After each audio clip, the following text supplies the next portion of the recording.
Alright. I'm gonna call my dog in. He's just a jerk.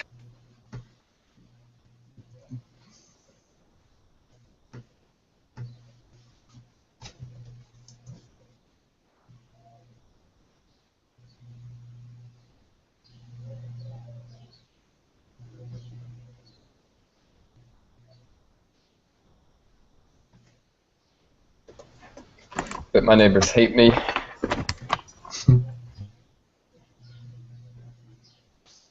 Calculate display time zone. I don't have any of Raphael's file reorganization, but I guess we could get that back later.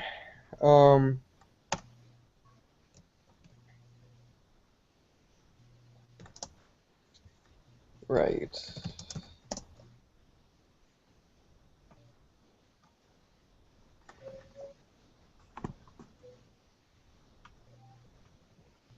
So let me pull up the feature first, I guess.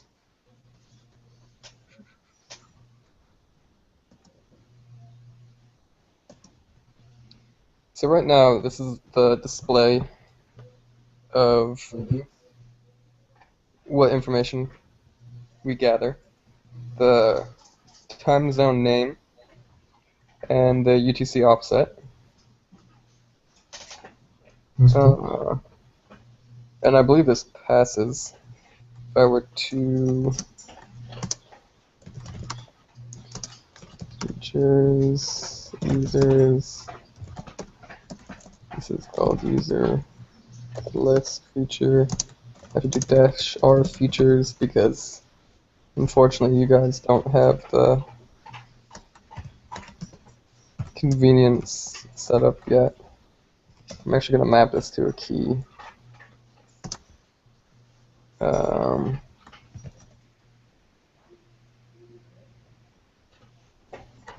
Okay.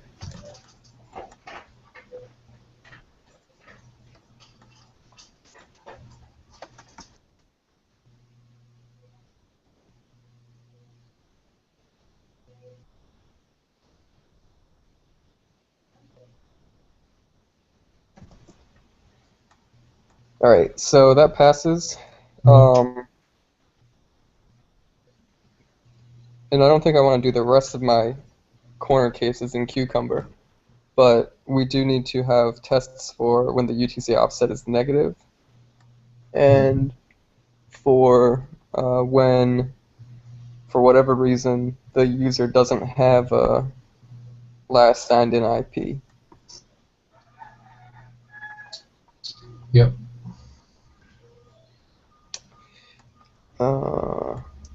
So let me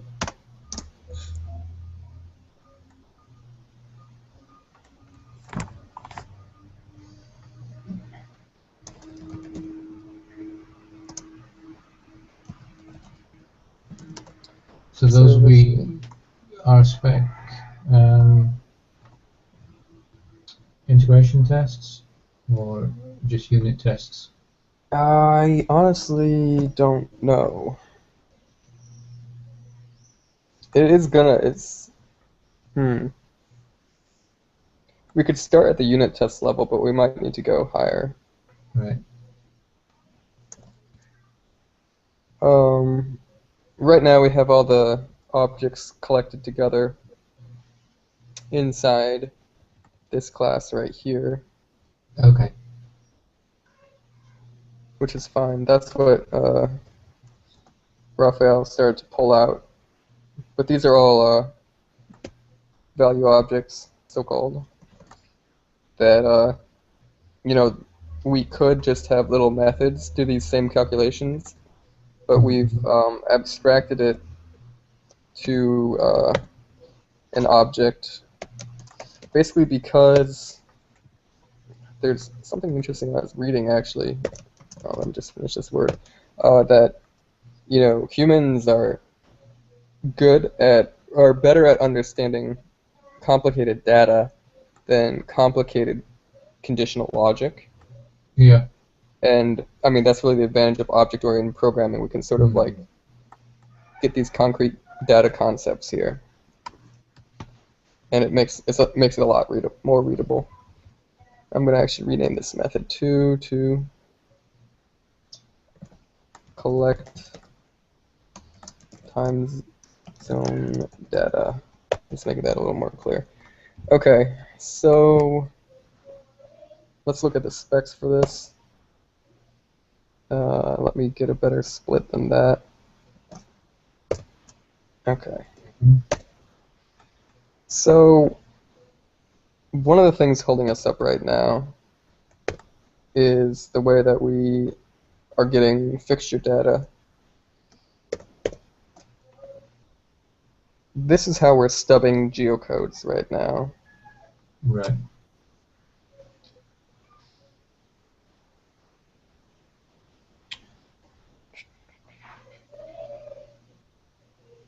Looks all right. Looks alright. We need some more fixture data though. Where are you stubbing the code to Google Time Zone? We are doing that with VCR. Or are we?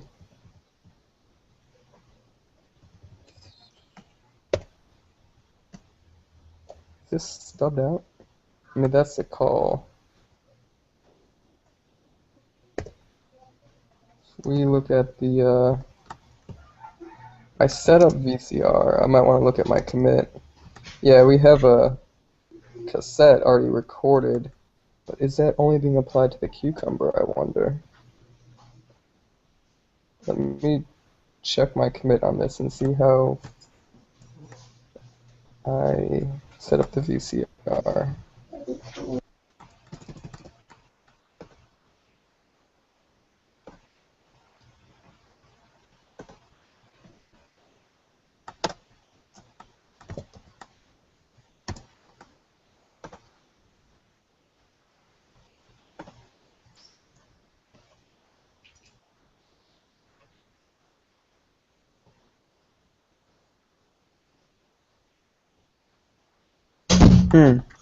Alright, good point. Looks like I only set it up for the cucumber. So I bet this test actually. I thought we had something that would barf though. uh, by the way, I don't know why stuff like this happens. Like all of a sudden I have to run a migration, like for data unrelated to my pull request. Like where the heck did this come from?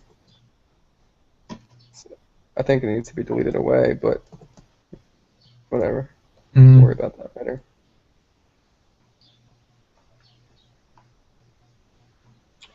So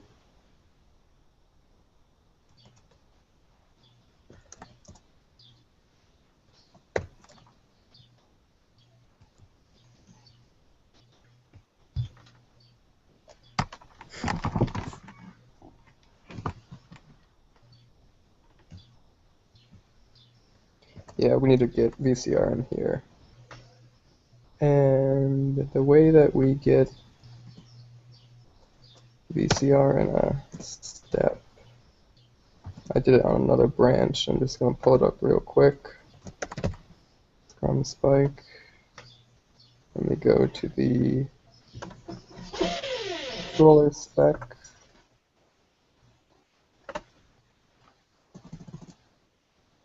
Okay.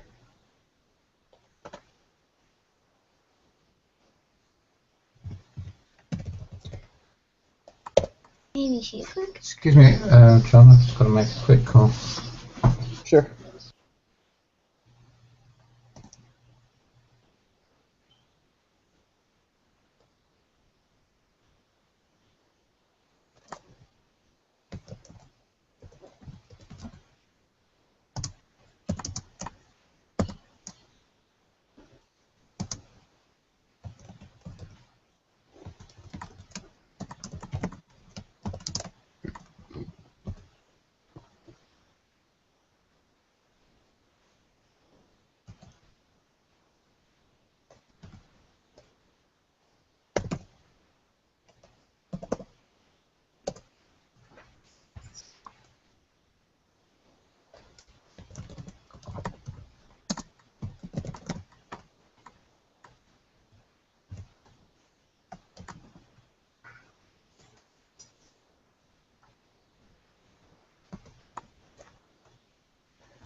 Alright, sorry about that, I'm back.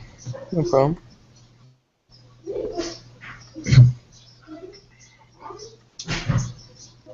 Looking at a log. Just trying to use a certain tool to look for instances of a word, and it's returning me way too much stuff.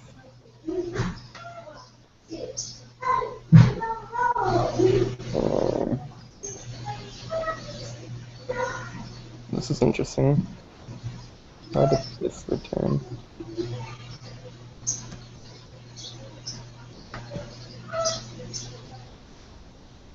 I'm just gonna message Brian instead of worrying about it.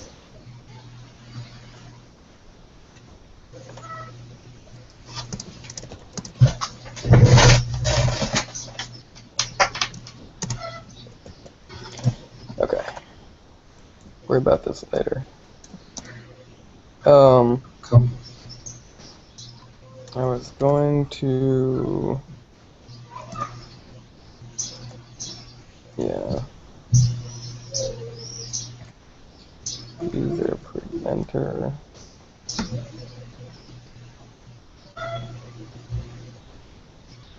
So this is where it gets called by user presenter. And this user presenter, I don't know if it's used in the index. Let me check.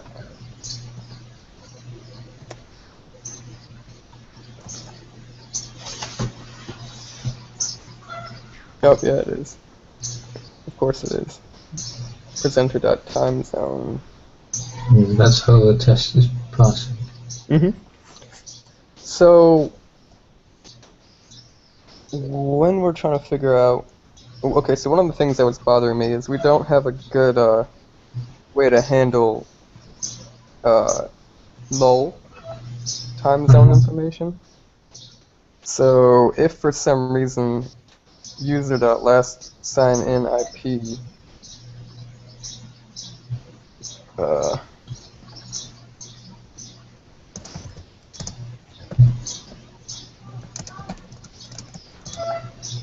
whatever.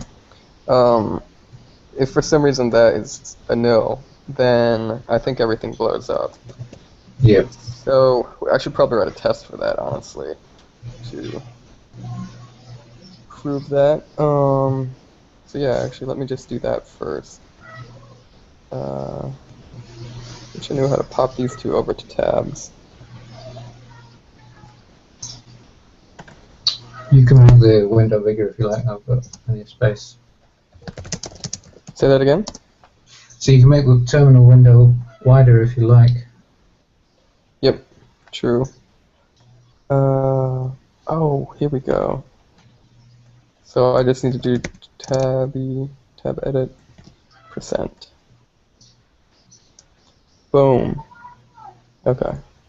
Then I can open the index as the... I want to have the split for the index here.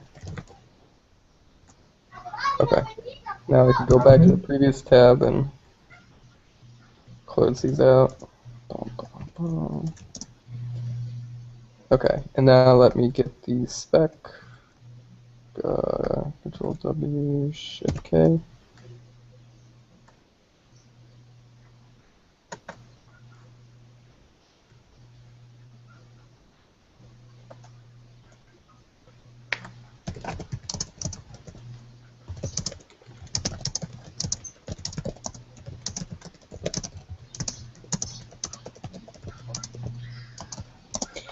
Okay, so we need to... Time zone retriever service spec. Okay, so I know what we need to do. We should...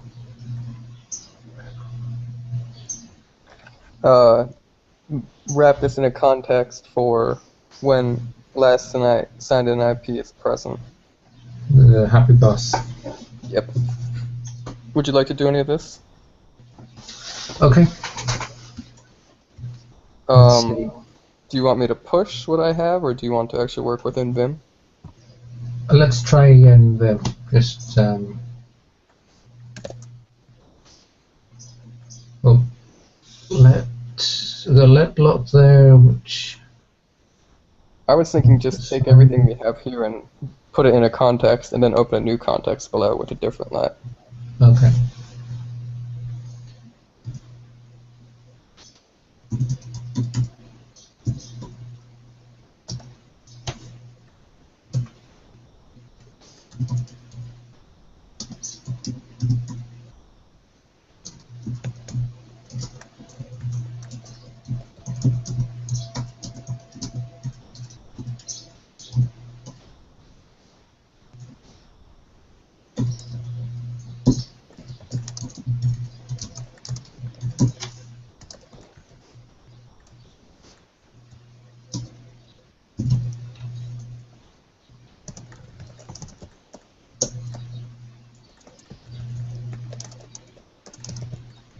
And can I just use shift down to indent a block?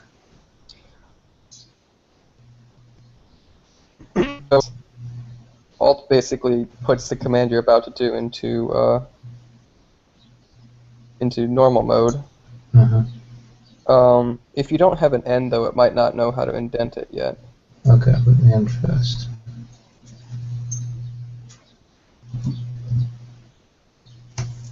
And if you want to sort of format everything, I'd hit V right now, and then K to just start rolling your select upwards.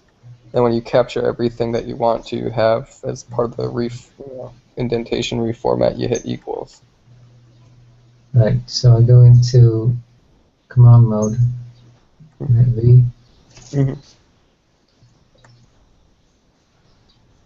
And then once you captured everything, hit equals. And it'll do its best to format. Yeah, actually, you don't need to worry about pulling it back to the beginning of the line. Okay. Nice.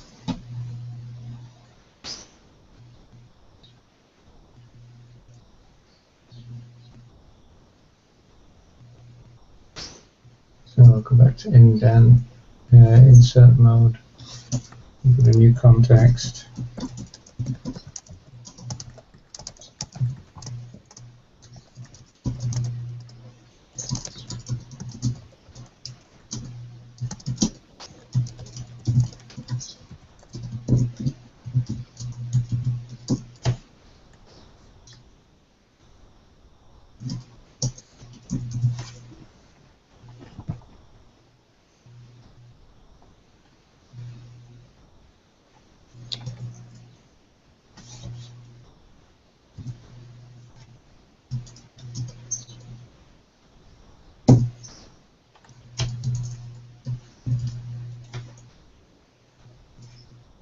If you want to just copy the line from up there, you could just go up to hit YY, and then come back down here and hit P.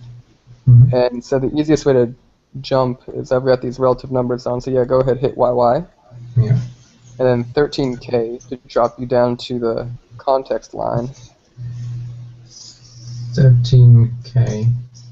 Oh, I'm sorry, do 13J, but do that twice now. I sent you up instead of down. That's it. J. Oh yeah. 13J. And again, 13J, and then hit P.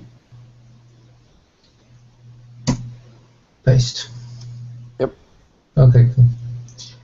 And then you could just go to the quotes for last son and IP. And so the way you would want to move here is with the W key, actually, but that's okay.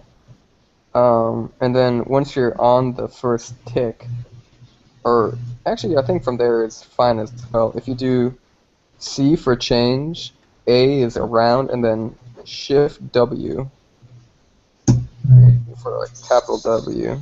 A. Shift W. Actually, I guess I captured a little bit too much. It took the back parens, but that's fine. You're now in insert mode, by the way, so you can just type nil, and then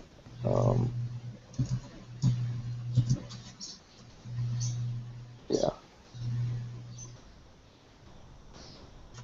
And then the easiest way to get like down a line and back into command mode is Alt J.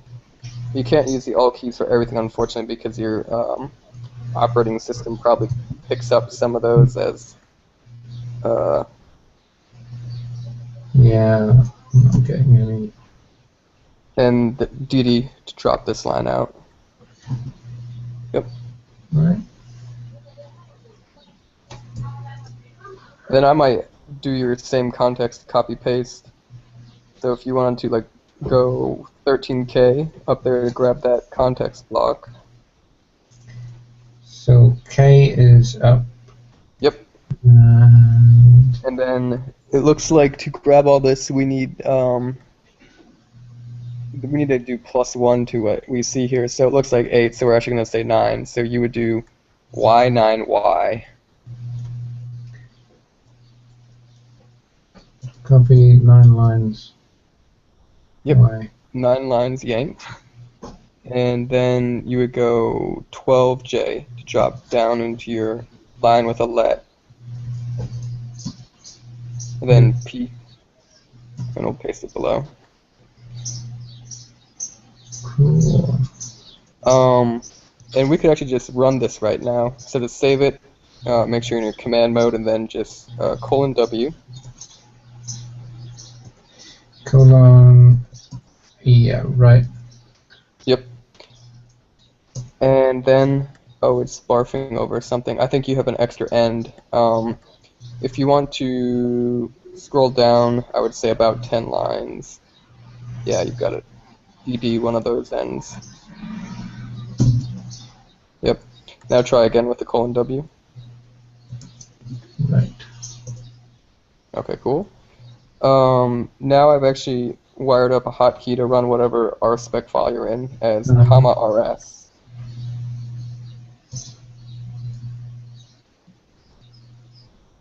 And it brings up unknown stub request for quadruple O. Oh, see, that's a problem with our stubbing. So if you hit enter, you'll drop back into Vim. Basically, the problem is, by the way, if you want to move large amounts of screen at a time, it's Control U to go up and Control D to go down. So if you look near the top of the file, we basically set up a stub that knows how to respond to the last sign in an IP of 127.0.0.1. Mm-hmm. Unfortunately, we don't have one set up to respond for the other Zero thing. dot zero dot zero dot zero. Yeah, and actually we need to sort of, I would almost play with this in IRB to see how this is all going to work, to see exactly where it blows up, to see where we should throw in this stub value. Mm-hmm.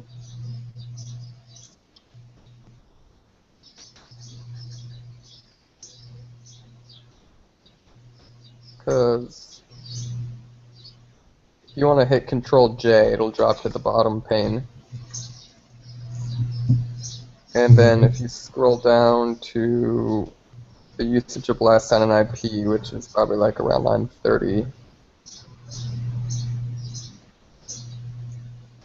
Uh, 8 more lines, yeah. Not yet. Okay, I forgot that's what we did. It basically forced in quadruple O. If last sign IP is nil. Yeah. Um. So what we could do right now is quickly hop into the Rails console. So we can sort of test this. Mm-hmm. So you can type :bang space Rails C, and that's basically going to shell out when you do :bang. Then hit enter.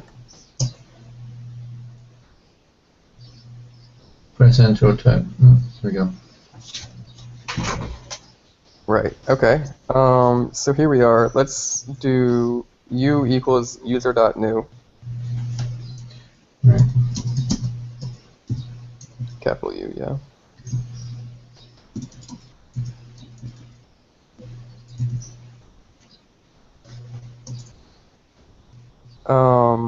Now, how do we call it? I Last think it's sign in timezone IP retriever node. service dot for user. So it started with a capital T.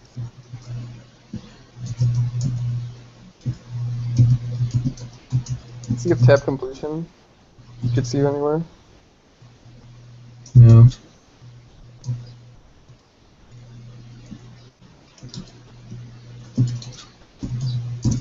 Just hit enter right now to see if it barfs on that constant. No, it looks like you got it right. Time zone retriever service. Yep. Dot for you. Just passing you, yeah.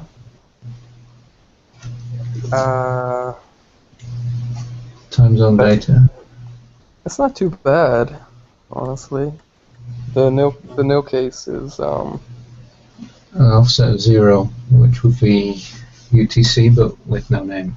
I mean, in this case, we still wouldn't want to show it, No. but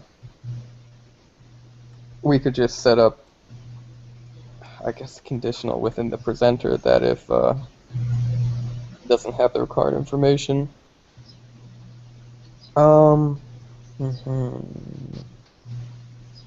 I suppose really the full message should return a signal to tell us that it's failed.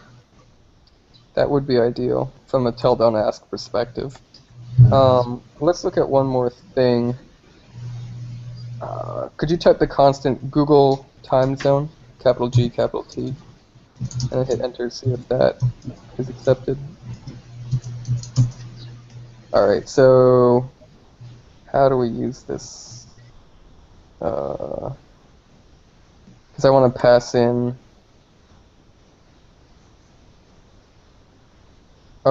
Actually, let's do geocoder.search. That's actually what I want to test.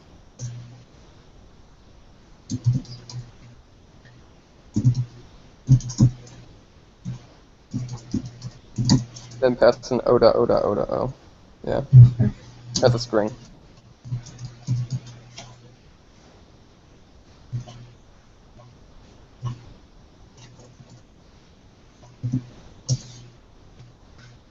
Right. So. Country name reserved. Alright, so Latin long comes back as 00. Mm-hmm. And so if we call Google time zone, I'm going to look up the method real quick if you want us for us.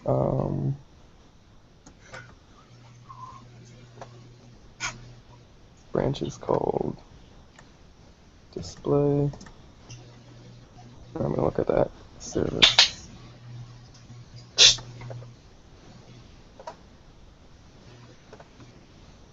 Okay, so Google time zone dot fetch. Dot fetch. And then just 0, 0.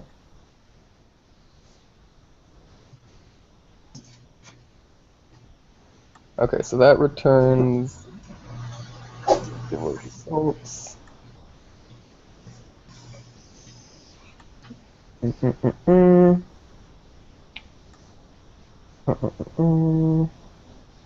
Could you do that again, but save that to a local variable? Yep. Called TZ. Yeah, that's perfect. Mm-hmm.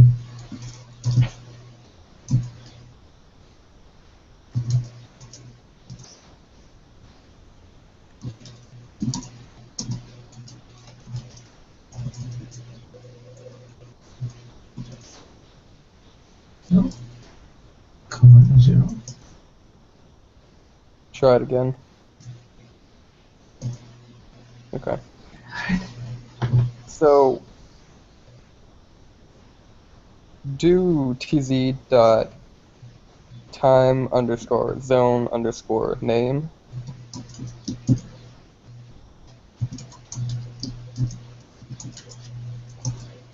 Okay. So that's what's happening. Mm-hmm. Because that's how we get the name off of it. We get this far, then we call time zone name, and then also call raw offset is going to return 0, I'm pretty sure.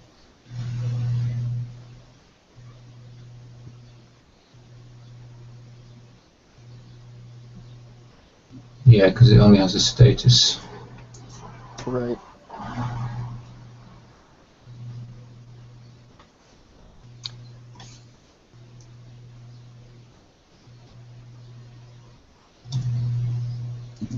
So,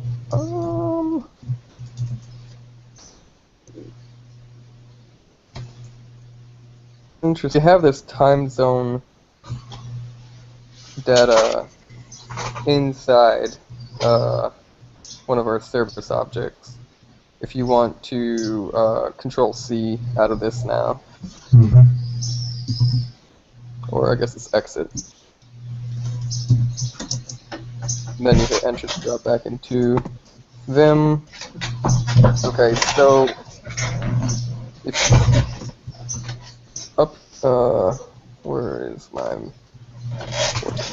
So the time zone data is right here, and Yep. right now we're only exposing 2 things, but we could also expose, what was that thing called? Results. Results status.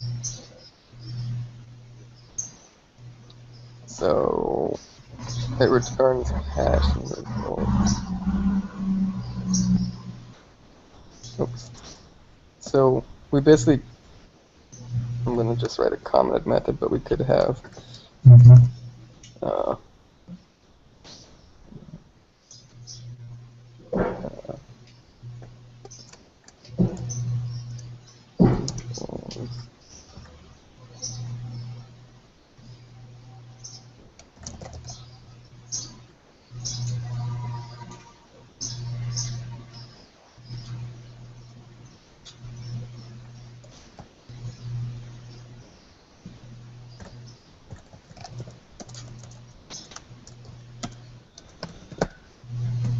right.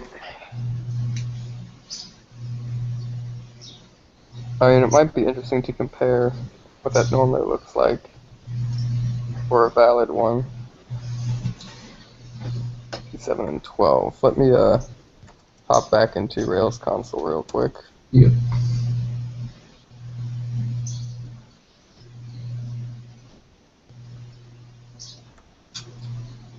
Google dot fetch.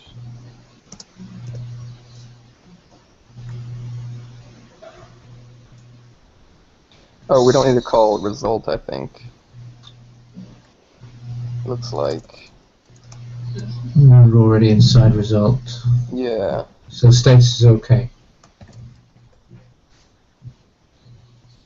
Oh, actually.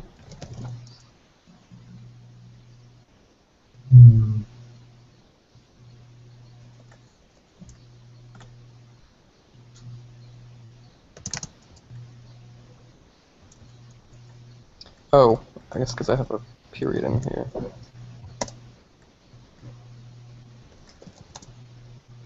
Oh, okay. Oh, we can just do tz.success. That's cool. Okay. Second one down. Looks good for us. Success or present.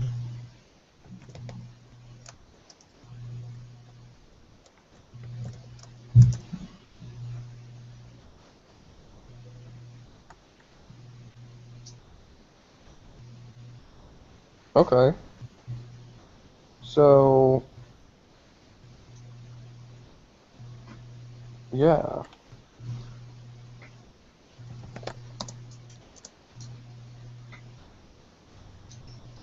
So basically, we could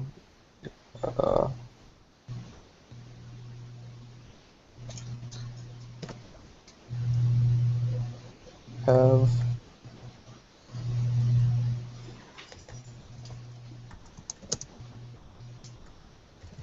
we could just wrap the call.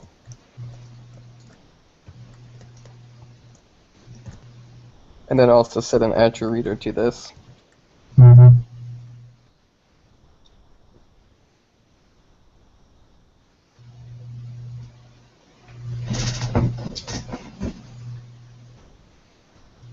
think still in our test, we should have a test that just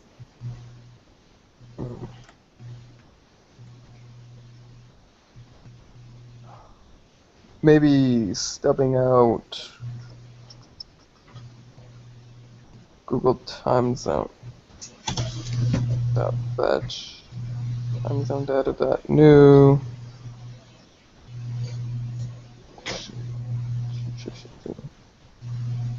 Basically, if I sort of want to stub in fake values Yeah. to time zone data, you know what? No, because then I would have to basically have another saved net call. I'm not sure if I want that. I'll keep on doing that. I don't know.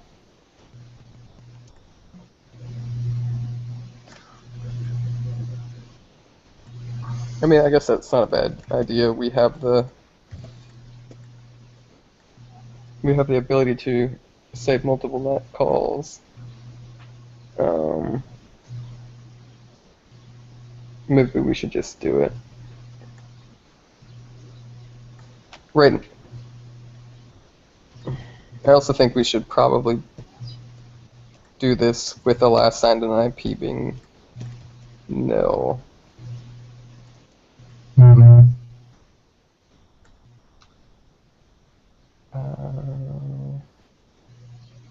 I mean, we could add another stub right here, or we could just go to using VCR for this as well.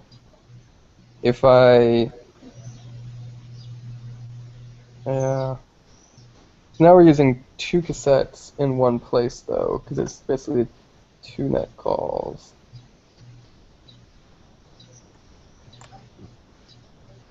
I guess the other thing that maybe I should be thinking about is,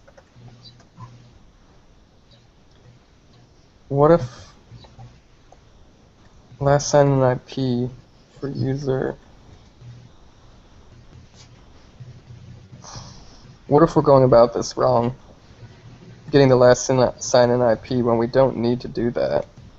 When actually all we need to do is get the coordinates, the last coordinates for a user object.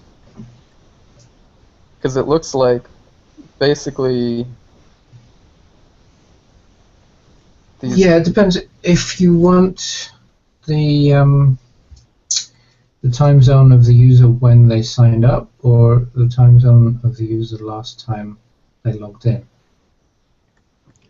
Right. Because the coordinates are saved on user save. Exactly. I think it would be easier to just go off of what's already in the database. Yeah. And see, I was here making the mistake, assuming that I would need to get those coordinates based off of, like, do the calculation based off of the last sign-in IP, but we actually shouldn't have to do that. I know I just have a bunch of fake data in my Rails console, but let's see what I have for users.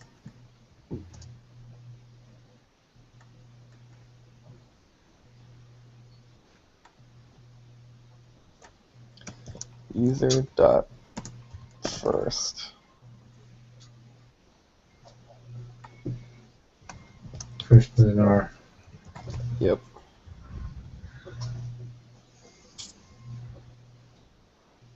Okay, so this guy has latitude and longitude of nil, but user dot where latitude is not null. Does that work? It looks like it does work, but I don't have any for my development environment. Not that that's a big deal. I've just never signed in as any of them, probably. Dot count. Yeah. Just to be sure I didn't do my SQL wrong, let's find the dot count 6. Okay, so my SQL's right. Okay. But we can assume that a lot of the actual users on production do have this. Yeah. Okay. Right, everybody who has their country listed on user Yeah. index. Yeah, exactly. So coordinates.new.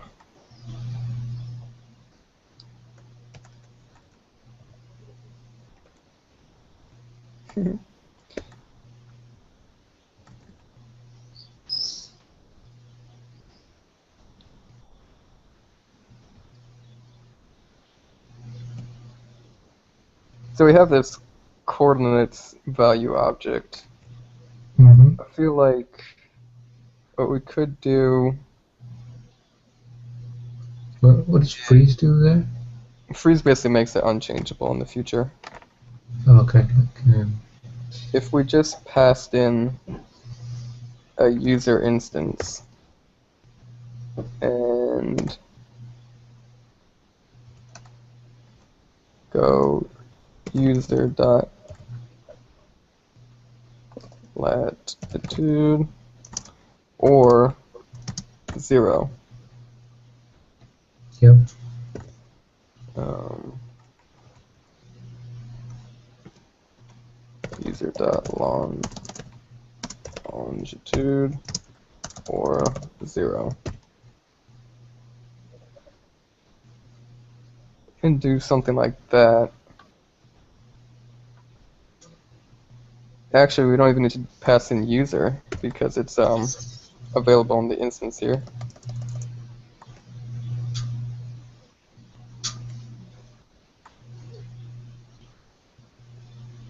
Yeah. So all we need to do is, 0 is that a sensible default?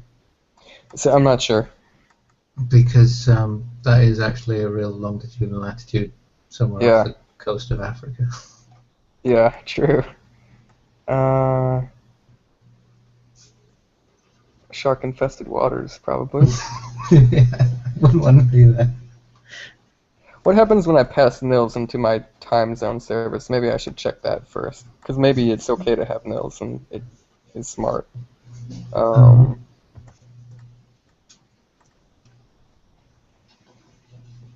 so it will be Google time zone dot fetch. So normally we've been doing 0, 0. That works fine. What if we pass mhm. in nil, nil? Bad request. Okay, so we Yeah, can't do that. yeah. Um,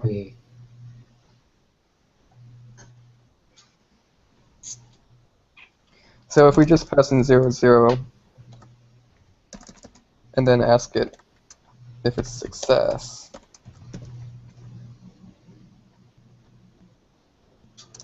Oh wow. Oh come on, that's hanging before. Okay, so it is a sensible Mhm. default because it will return false for success. Cool. It basically doesn't count 0, 0 as a valid coordinates, I Because, suppose. or it doesn't have a time zone because it's offshore. That could be. Maybe it only counts landmass. Maybe. I mean, if But I was a anyway, fisherman, I might be pissed, but this is it's a sensible false. default for most of the world population. Okay, so we can get away with this Yep. being zeros. And this is actually then just going to be coordinates.new.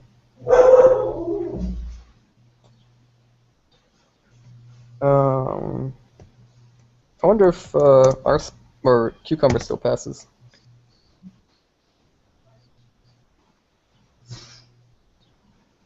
Mm, I thought I set up user as user should not. I set up attribute reader user down here.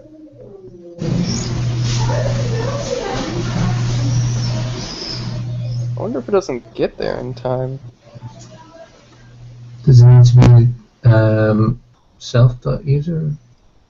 Well, normally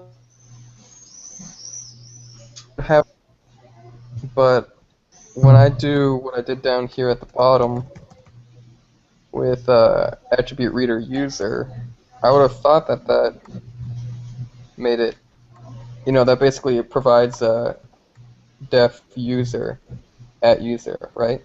Do you know what I'm saying? Like this is doing Hmm. that's what it does. Yeah. That's the effect of that. So I thought it would have been in scope, but maybe because I write it all the way down here. Uh,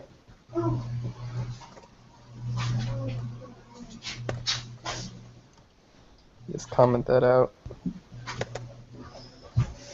Okay. Put that up there, being public.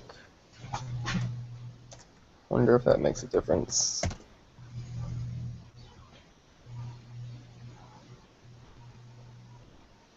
Nope.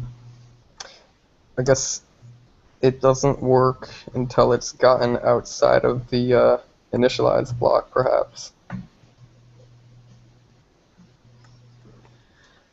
Well,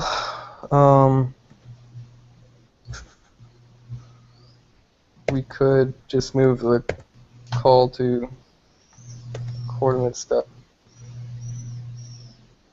Ooh.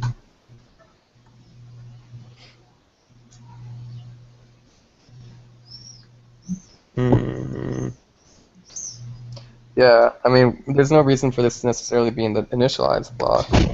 We could just put that in here, right? Uh-huh. And then, I'm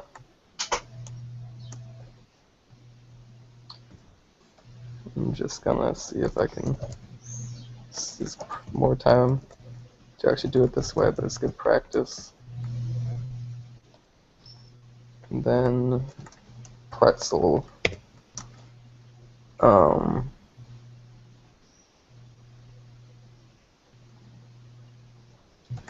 so let me save this and run the cucumber again.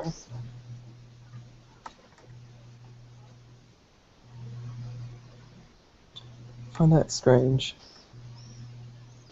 So it's barfing on line 50.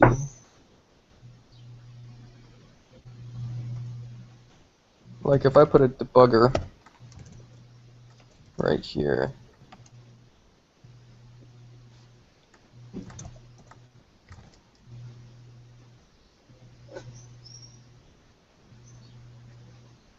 Oh, debugger isn't in this project right now. Oh. Uh,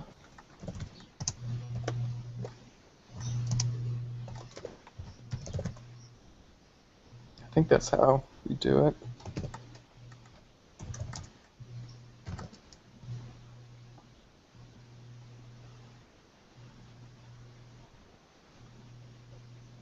Okay, I've caught a debugger.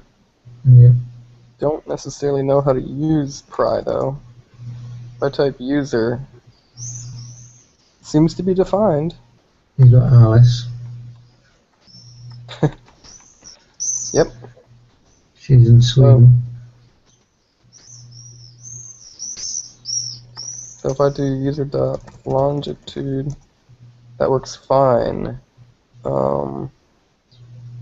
So I don't know how to continue. Oh, okay. Sensible defaults. So let me put down into the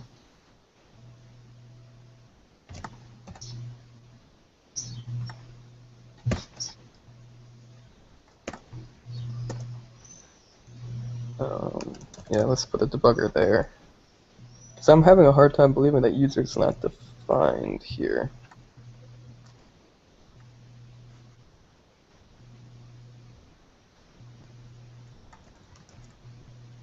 But it barks. It says undefined. What Local about at variable. user? At user is nil. Well, Mm, okay, that means it's not defined. That's how the at's always return. okay. That's strange. I would have thought that's in scope. I mean, it's not a problem. All we need to do is pass user in. I just thought we wouldn't have to.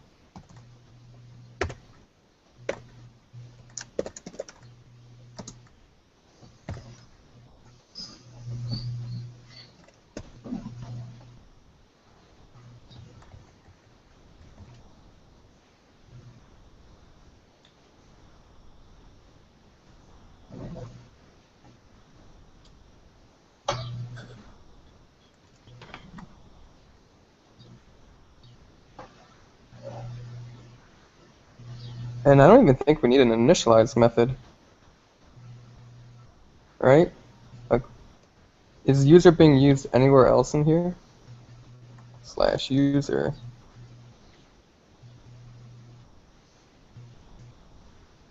Just pop around. I assign an IP for user. See, now this guy is able to. Oh no, he needs it passed in as well. Yeah. But we don't even need last sign an IP anymore. We're not using IP addresses, are we? Right.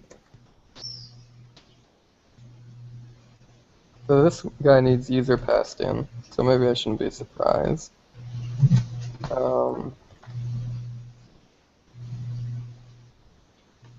But what if I just change this to the delete till dot. Oops, I should have deleted till further than that. Whatever. Time zone data, and then just pass user in there, right?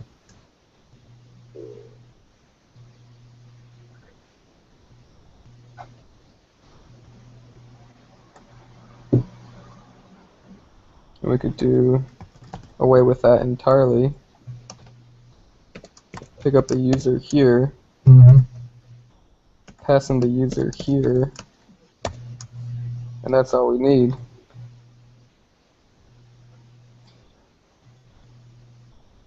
And we don't even need this method here at all. We could just make this even simpler.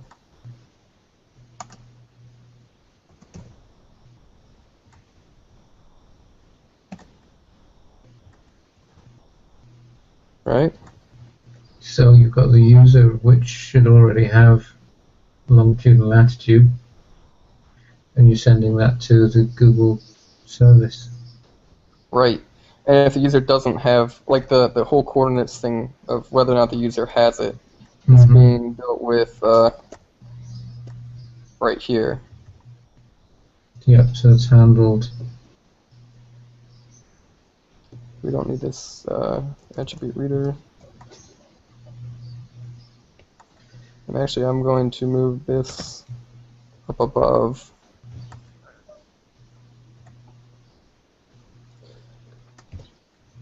Oh, I did 77J.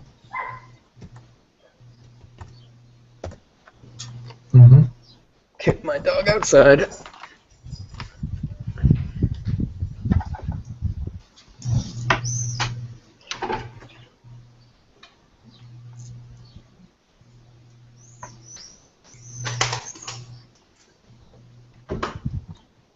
Okay. So I did all this shuffling around. Let me make sure that it still works.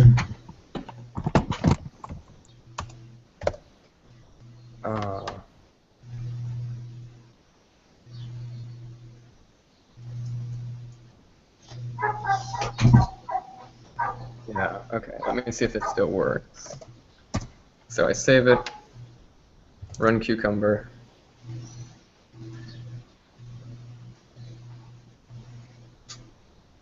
That still works. Okay. That's good. Let's check if the spec still works. Maybe I'll comment out the. Well, actually, I don't even need to. Okay, so let's. Yeah. I should test this some way. We're not basing it on the last sign-in IP anymore. Oh, right. So that test needs to change and provide along with that. Right. Yeah. Okay. So. Right. Let's get these two.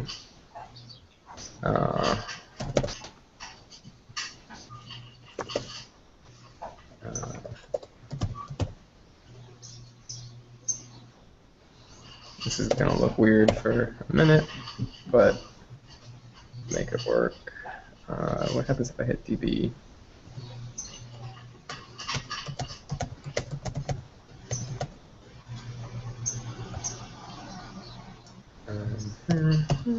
That worked out pretty well, actually.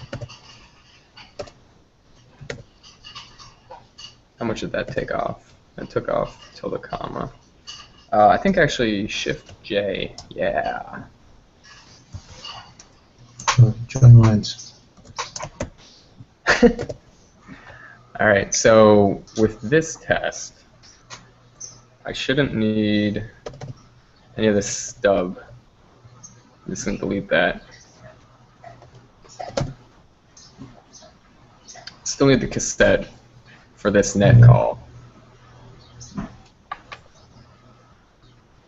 And I'm just going to comment this out for now. Yeah.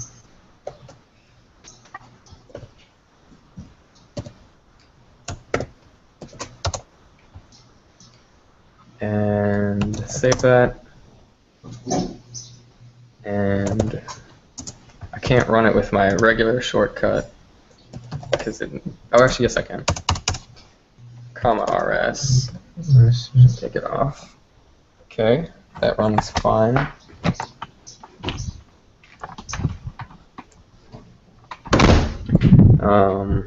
So let's uncomment that block there and give it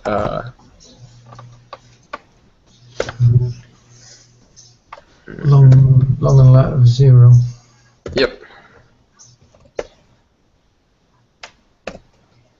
So 4, 5. Change word. Oh. I wonder what happens. C-A capital W. Undo. C-A-W. Undo. Oh well. That will do it. 0.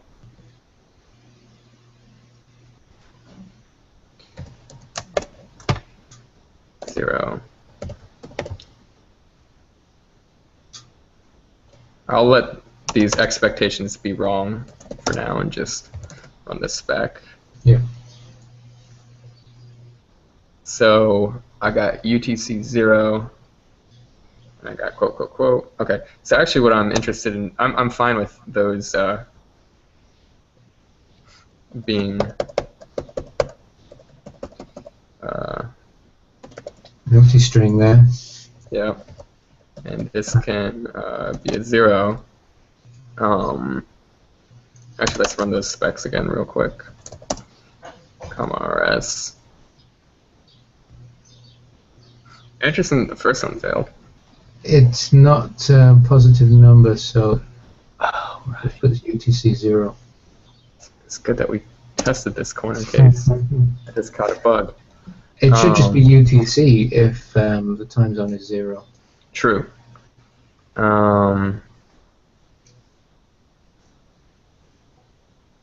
Yeah, it should be.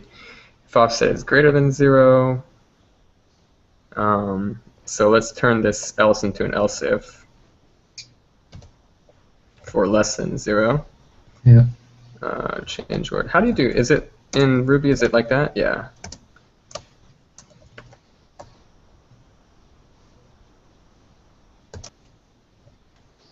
And then one more. Equal to 0. Well, I'll just leave this as an else. Yeah.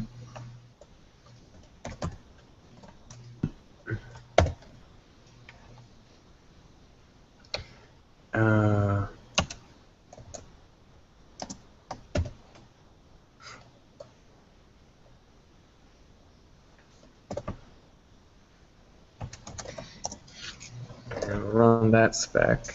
There's one other corner case with the India being an offset of 30 minutes.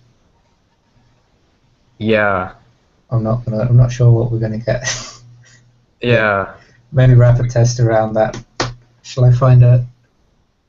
I mean, I guess we could sandbox it in the console and see what the likely response is, because this Google time zone service might, or just round it up or something. I don't know. Might turn a 0.5. Right. Which actually would be fine if it did UTC plus 5.5 or something like that. Wouldn't be a problem.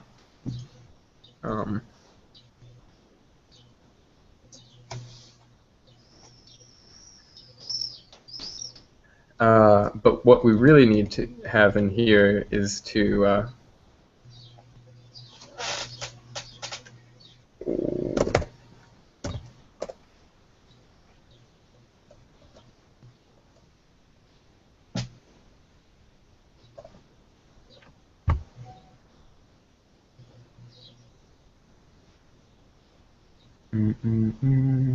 This test is actually worded strange, because for returns a time zone object with the following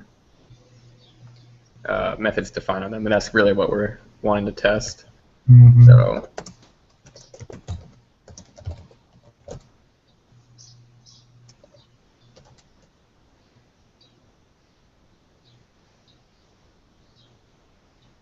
in fact, this context is actually just sort of lame. We should just get rid of it. And that we have a different outer context, I think, makes more sense.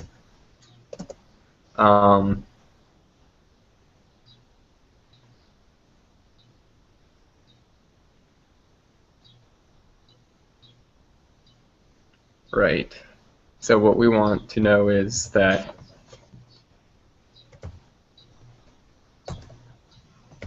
success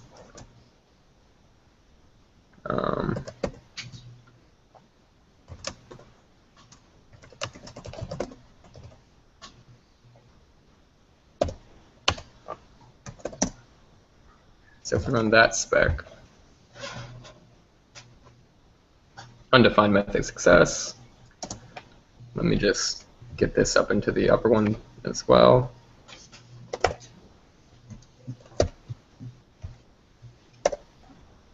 Oops.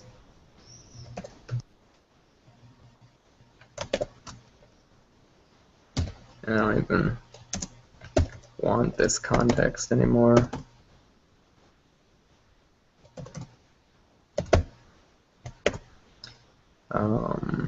And this should be true. Let's run that. Just see that they both fail. Okay. Would you like to implement this? Or actually, that's sort of a lame question to ask. All we need to do is remove the comment. So refactored the test.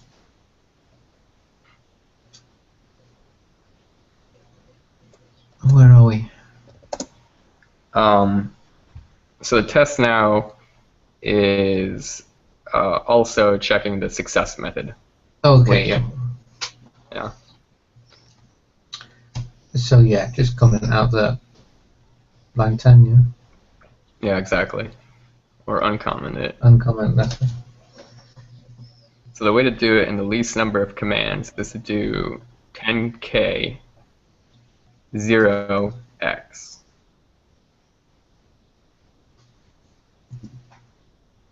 Yep. Cool. And then Control right. W to save that. Or not Control W, sorry, colon W. W. Oh. Unexpected equals. Am I not allowed to do this? I guess we're not allowed to do it. Oh, wait a sec. What if we set an attribute reader for this? Will that allow it? So on this line, Mm-hmm. name offset and insert. You're going to start typing before. Oh, you got it. Yeah, if you want to do your insert after the current character, you do A for append. Append, yeah. Mm-hmm. So yeah, let's try making a symbol called success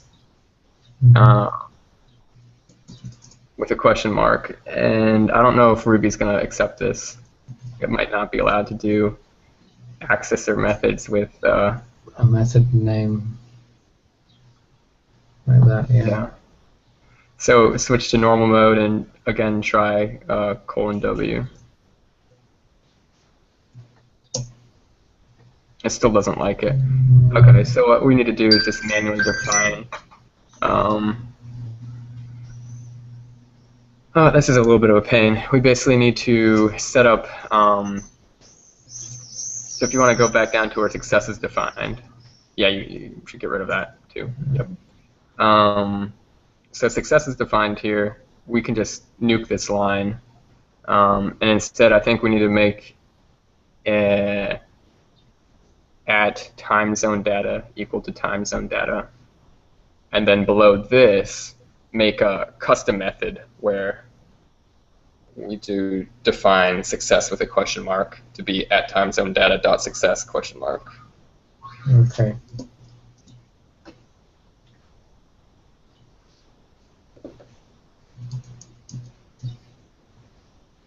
So time zone.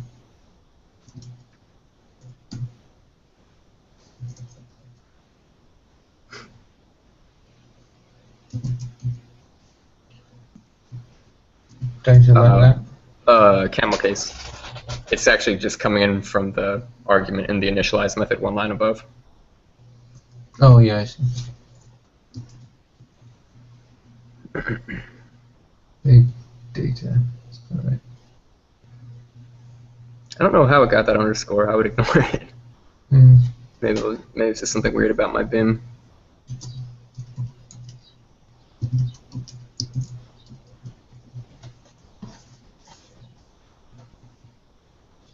And then,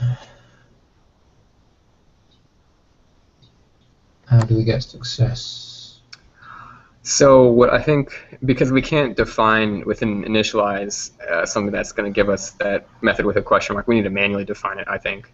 Right. So just define the method right here explicitly. So O is actually the trick to open a new line. In my opinion, it's one of the killer features of Vim. You could be anywhere on the line, you just hit O, and it'll move you to a new line and drop you into insert mode. Right.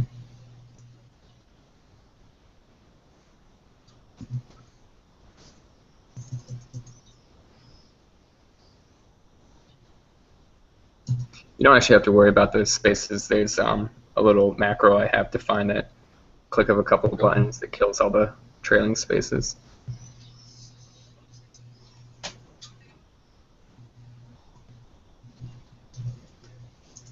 Oh, I was already in insert mode. Yeah, O gives you that.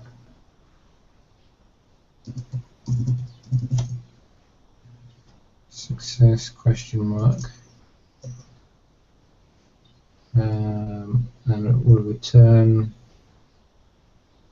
that. Control N will give you the recommended thing. And you just keep on typing. Ignoring it, it'll, yeah. Oh no. Yep, that should do it. So you're going to need to kill the end that it gave you. Oh, I got two ends. Mm-hmm. So it switched to command mode and then D2D. Or actually, no, yeah, just one line, DD. Would be good. Yep. And then colon W that. And then control K to bop up to the top pane. And then comma RS to run the spec. Yay. Cool? Comes in process. Yep. So when there's no IP present, that should actually be when there's no True. geolocation. Yeah. Yeah, no coordinates present. Tells UTC.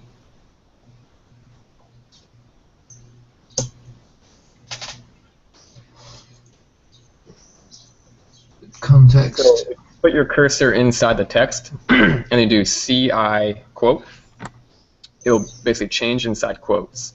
And it'll nuke that entire line and put you in insert mode, so you can just retype the context however you wish.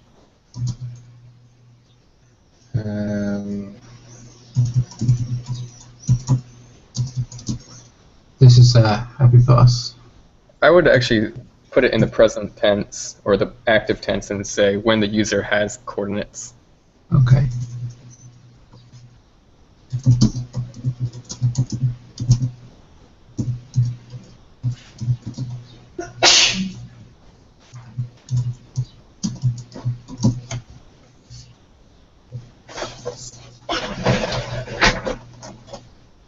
And the subplot is done. Oh, escape. Change inside plot.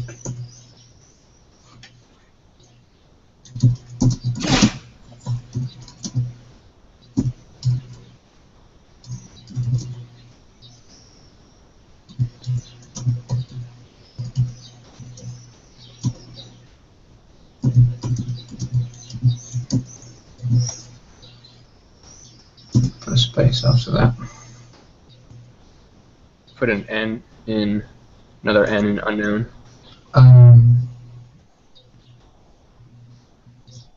Okay. Well, insert.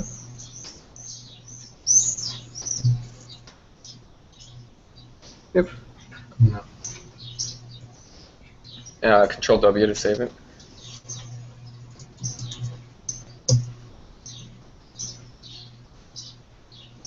Control W? Yeah, you probably had a little bit of lag there while I had my internet jitter. Oh, okay. So I guess we could comma RS one more time, just to make sure we didn't break during the refactor there.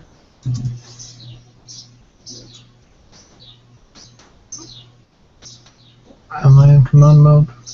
You are, the thing is R replaces one character. Let me change that back for you. RN. Oh, okay. The thing is you need to do comma RS within a certain interval of speed, or else Right. it doesn't process it. The And it shortcut. processes the, yeah.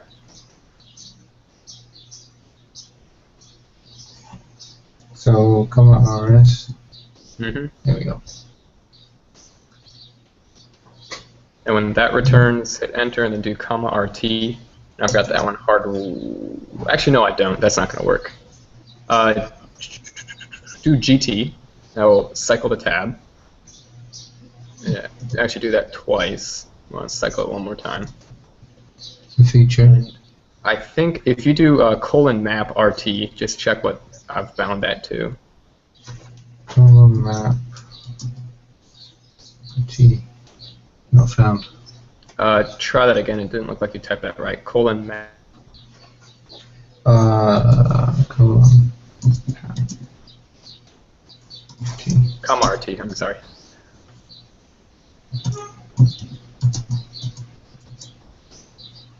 So we have a map to run that specific one. Okay, so we could have run that from any file. I thought it was set up to run only the file we're in. Okay.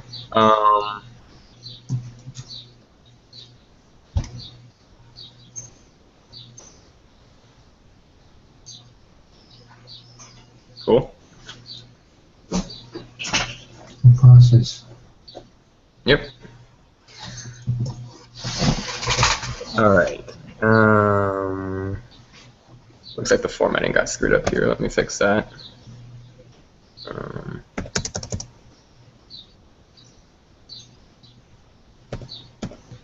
There we go.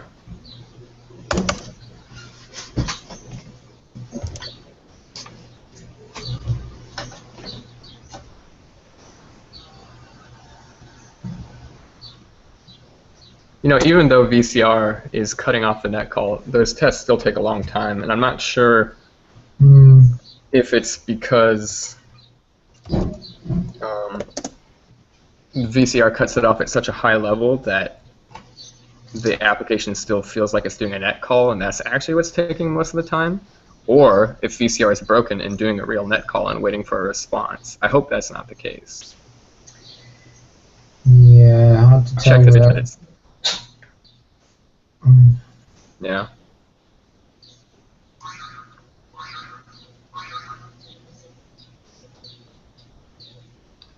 So let's think about where we are. We've got no tests for the negative right now, the negative UTC offset. So we just need a, I would say, write another test.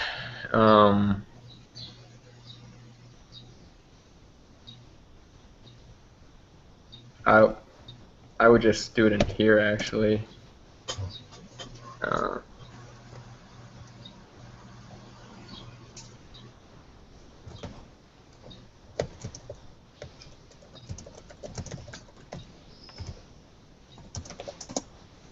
Where we just change the stubbed values. So So that would be longitude negative. Yeah. Actually, just gonna set this to 0. I'll come right back and fix it. Mm-hmm.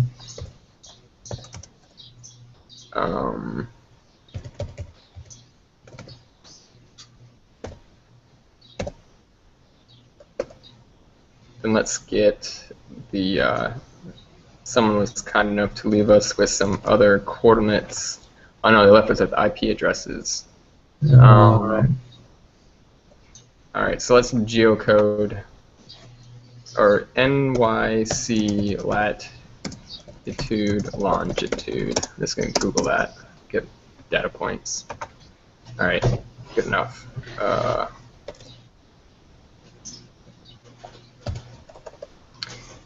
So let's do 47.7127, and let's do 74. 407127. 40. Good call. Yeah, I don't know where I got that from. And I think longitude west is given in negative. Okay. Yeah.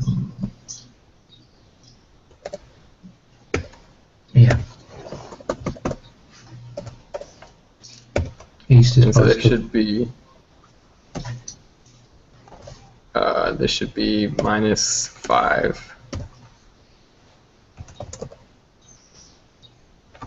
The only thing is, I've got it set up to all run off of one cassette.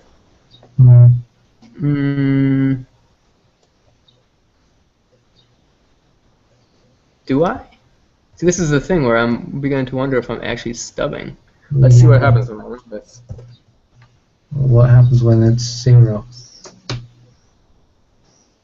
I feel like it's making real net calls, because unless I have a proliferation of cassettes, which I don't. Maybe what I'm doing here is because I have the option set where it's allowed to record a new cassette every time it's running a different net call. Okay. Maybe what happens is it's actually running the real test and overwriting that saved cassette every single time. So I need to basically be more specific about where I'm using my cassettes.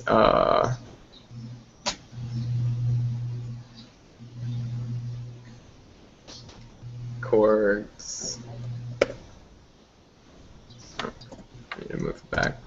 West, east of UTC, and we're gonna have to call this insert, or actually append query east, and we're gonna move this into here. We're going to actually put a context. Let's call it query east of UTC do, and then this is where we specify the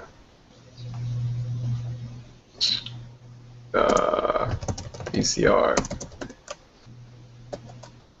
east, and change word to east for that cassette.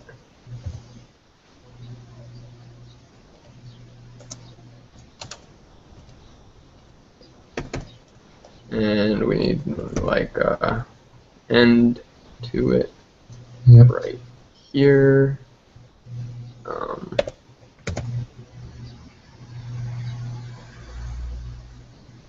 Need to get this out of here. Just drop it right there for now.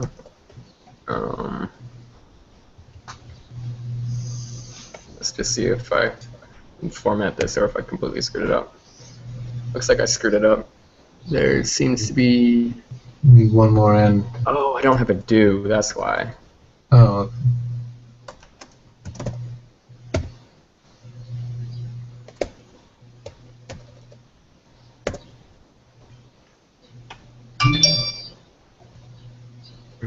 If I collapse it, yeah, that seems to be collapsing correctly, I think. that last hit block, negative offset, so it just needs to be indented. Yep.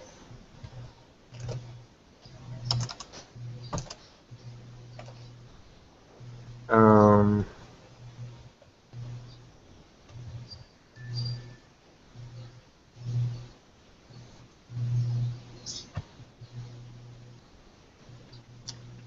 Wait, what am I doing? You need a west cassette. Yeah.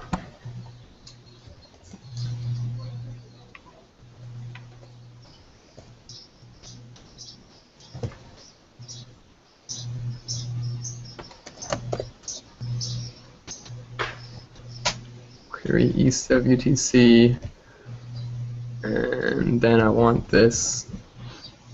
I want to put an end on this. Mhm.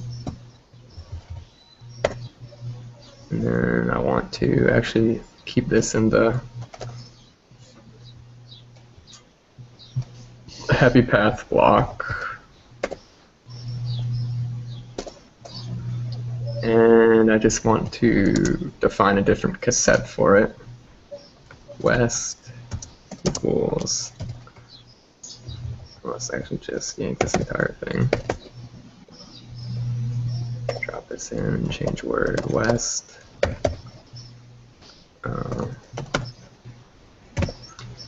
And then Time zones query west.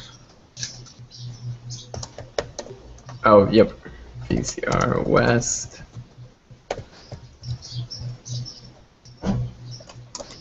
West.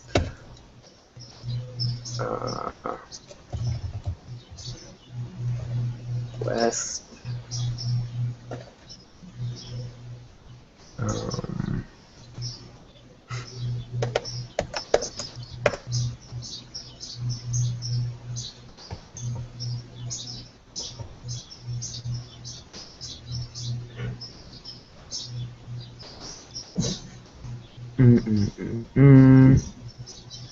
That's looking pretty good.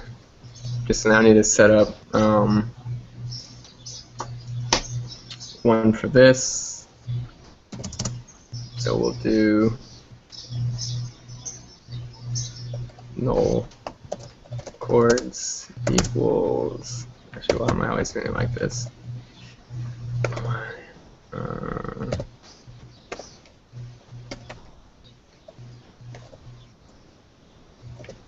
Mm-hmm.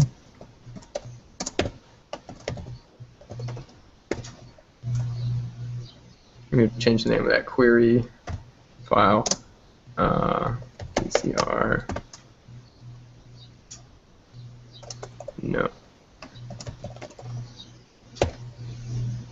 And we go.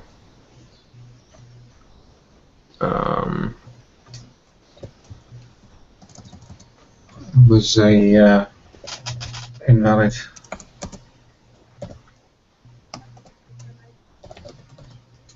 Right. It is invalid, but we won't put that into the name. Because it's still a gracefully handled invalid coordinates. Mm-hmm. Or, well, whatever. So let's see if I set this up, or I may have completely messed it up. We'll see. So comma rs, we'll run that thing. Okay, what's broken? Undefined local variable method cassette on line what?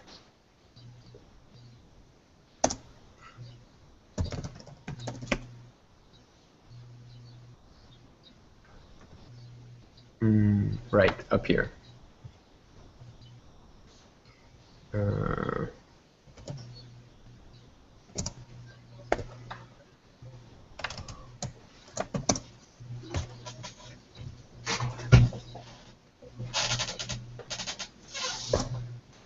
Okay, let me do a commit, just because there's a trick here. Oh, weird. I thought we were going to be recording new fixtures. See, I must have, there must be something wrong with my cassettes, because if I look inside fixtures, cassettes, I should be getting a lot more. Different queries. Yeah. I don't know, I've never used VCR. Yeah. RM.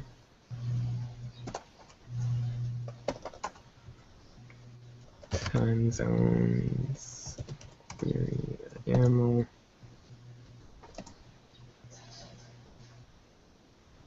What? It Oh, I need dash F.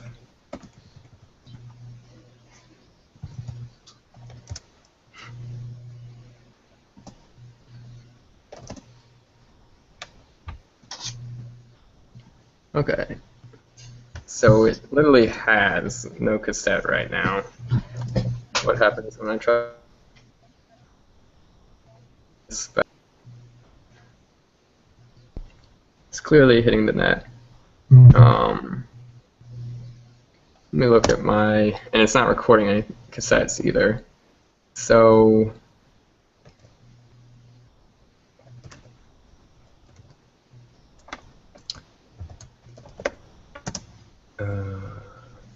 actually, that's too much of a pain.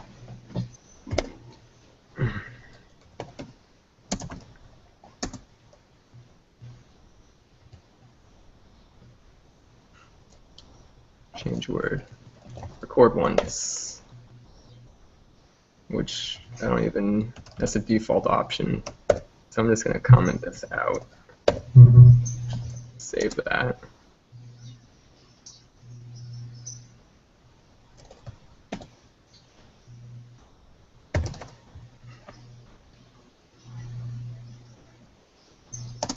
Okay. Oh. Status. Still don't see. No new fixtures. Yeah.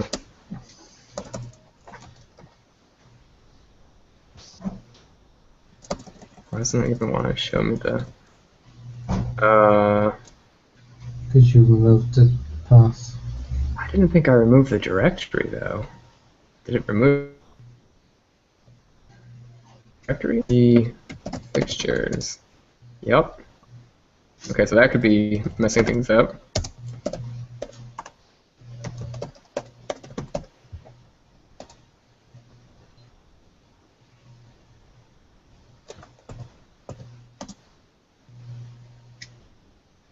Okay.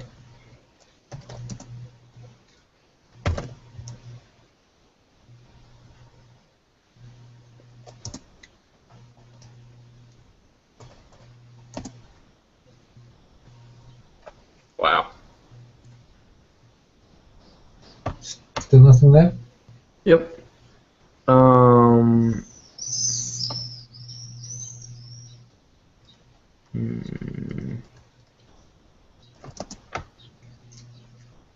So this is not working as intended.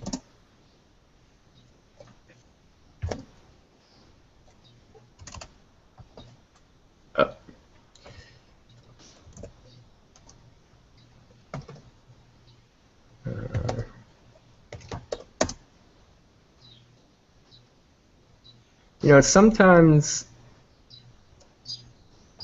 I'm worried about running it from inside Vim. I'm not sure if it reloads my testing environment if I make configuration changes. I'm just run it from the outside. rspec services. The name of the service was something about time zone, right? There we go. Nope. No new files added to the project. So it is a problem, not with Vim. Could put a debugger in here and make sure that this is even getting run.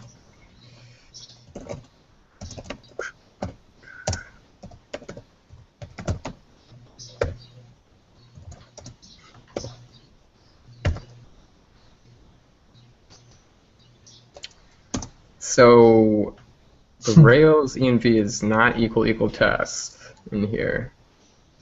That's all I can figure by looking at this. Oh,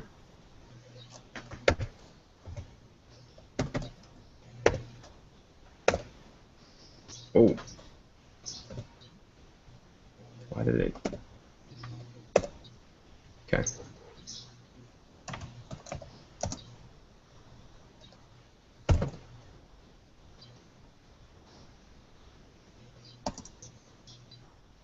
Why would it say that? I just required it. Do I have to require it with quotes? Probably.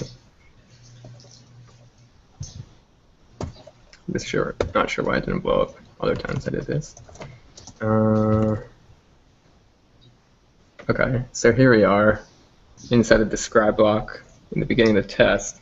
So if I type rails.env, I don't know if that's what I don't know if that's unexpected.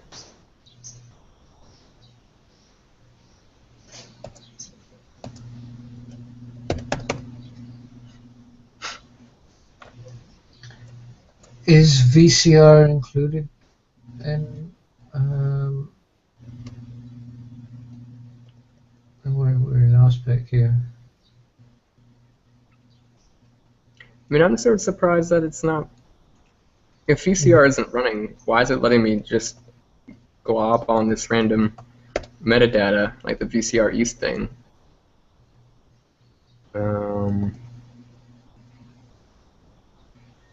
Because you're just creating a local variable and assigning a hash. Yeah. There's nothing illegal about that. I would have thought that the VCR:East needs to have meaning for me to add it on, but maybe not.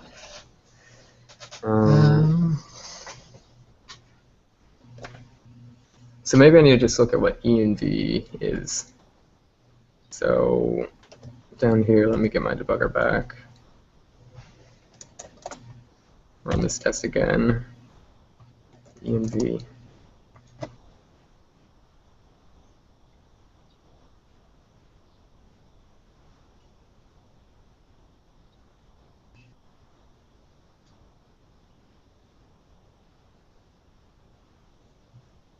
Probably should grep this for something useful.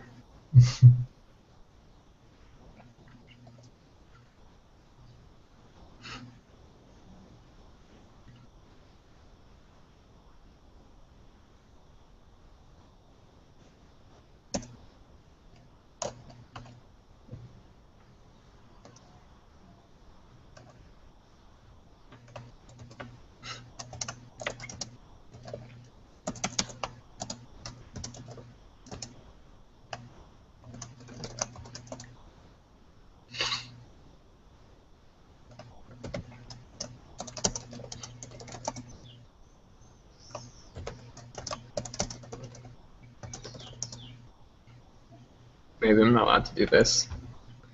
And an IRB. Yeah. But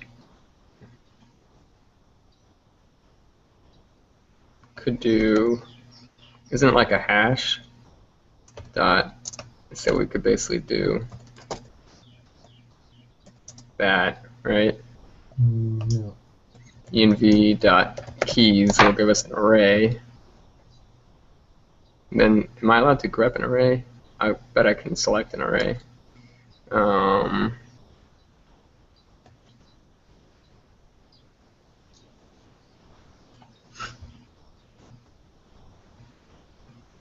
Yeah.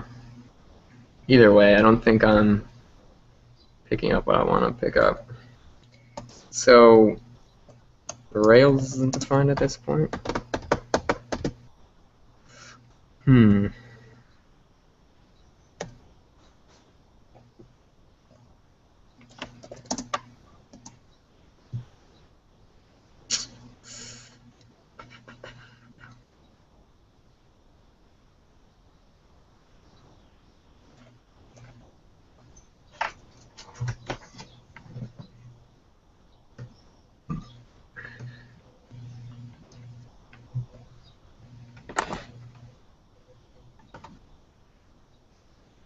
Sam Pretty helped me set up this initializer. I'm going to message him real quick. Okay.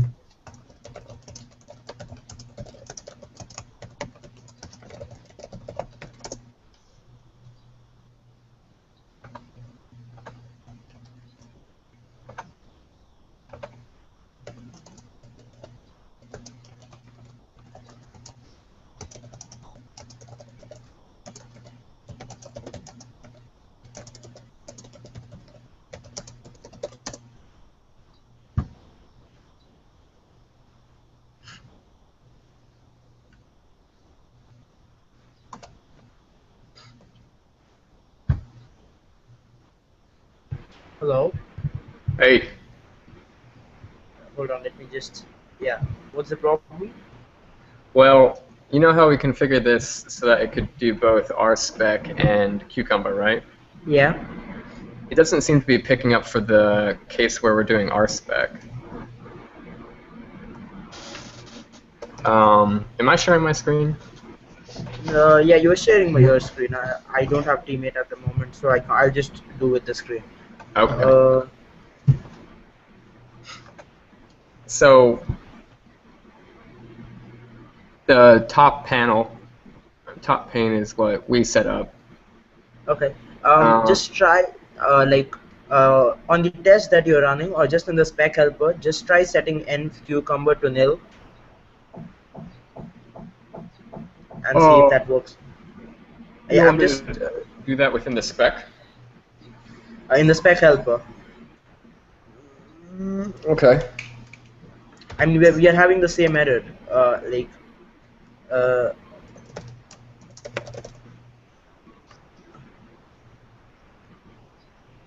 So you want me to just come in here and be like,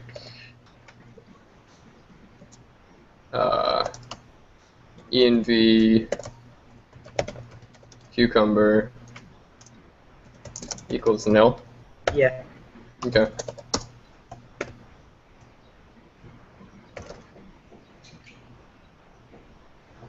Oops.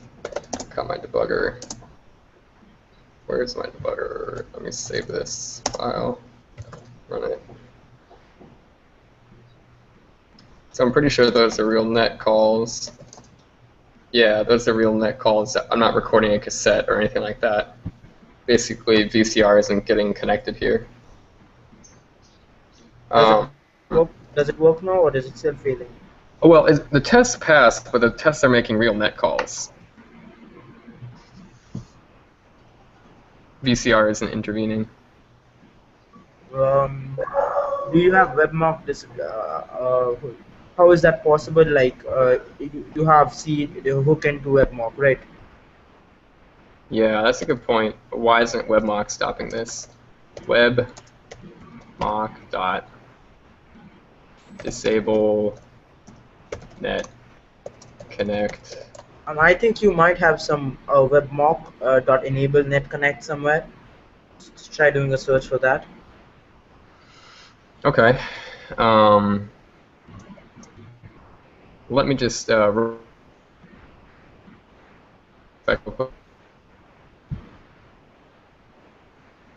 okay, so common GG to do an ag search, and then let's do, what is the command? Let me just net connect like that.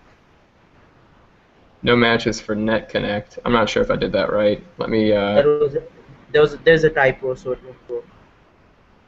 say again. That should be double N. You had a single N. Connect. Oh, okay. There was a typo in the search. Net connect. Okay, so we have webmock allow net connect in features. That's funny. Definitely turn that off. That's the problem, maybe.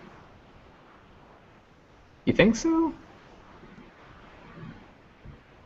Just disable all the allow net connects everywhere, and then try that. Now, I see I have this also occurring. What is this? got 4 gems. They're all webmock gems. Those are just probably Yeah, definitions. that's nothing. Yeah, okay. So, alright, so I got, like, I don't think I'm going to have to change it in Jasmine, do you? Uh, Not really, but like just try it. And I probably not, but like Sure. just try what once.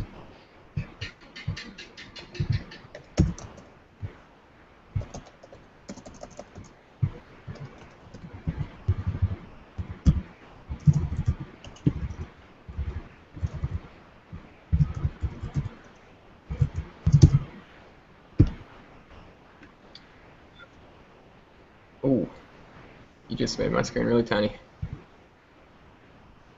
Alright,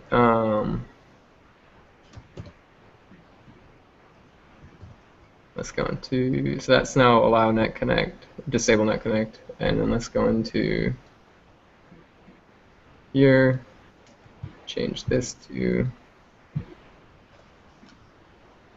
change till underscore disable.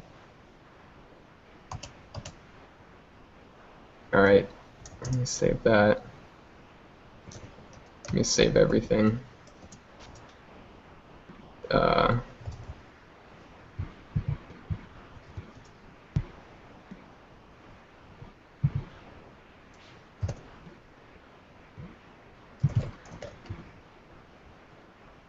go back into.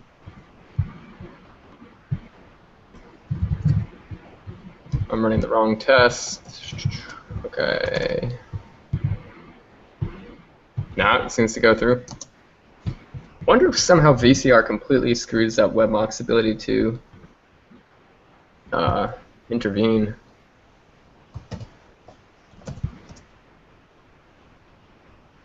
Just try removing the hook into webmock and see if VCR does its own disabling. Okay. Let me, before I forget, well, fine, I'll do this later. So, Just comment line 8 there, yeah. all right. So I've got a lot of places that right now have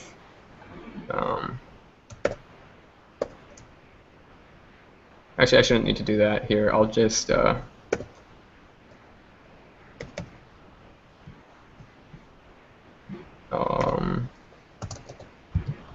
like that.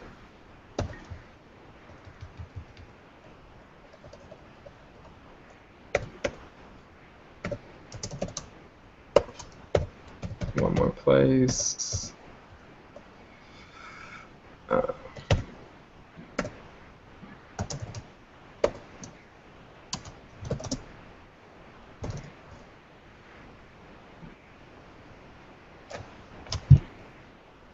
I don't know.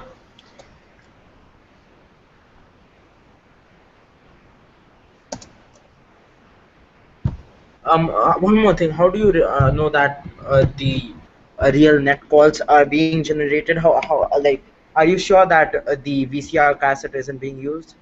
Well, I don't have a cassette for these right now. If we go Control Z, get status, I guess that won't convince you, but let me do tree fixtures. Cassettes is an empty directory. Oh, okay. I actually deleted, I had one recorded thing in there, I deleted it. Interesting then. It's not even like recording new ones. It will record a new one. I have it set up correctly for Cucumber as far as I can tell. But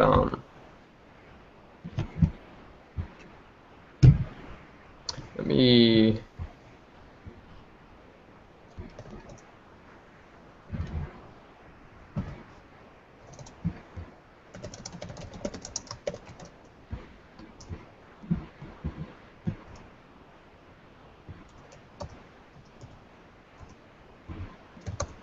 change the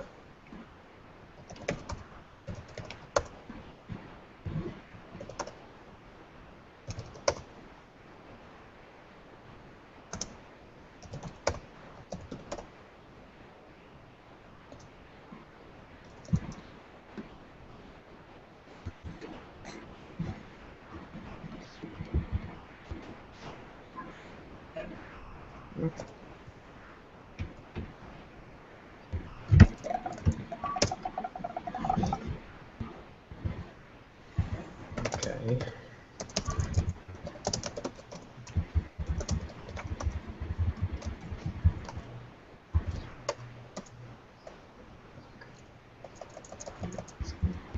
Support Jasmine helper B.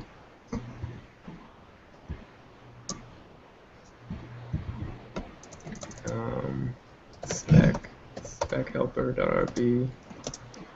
Okay, so I reset all those back to their original state. So if Rails env equals test, what's the story on that? Like, when does that get triggered? Because I Um, put a debugger in here, and I can't even call uh, Rails. Rails is an undefined constant when I'm in the describe block, not in an if um, block. Basically, like when you run rspec or cucumber, it sets the environment to test automatically, and I think rails.env is an alias for env, rails env, I guess. I just had an idea. Or you, just try putting a debugger in initializer. I think I figured out what it was, or at least I have a suspicion. I forgot this was one of those things I did with Raphael where we don't require a spec helper. Right? So that could be actually knocking out a bunch of things. And why don't you require spec helper in this? Well, because it's a Okay, yeah, service. got it. Yeah. All right. So what is the failure message when I run this?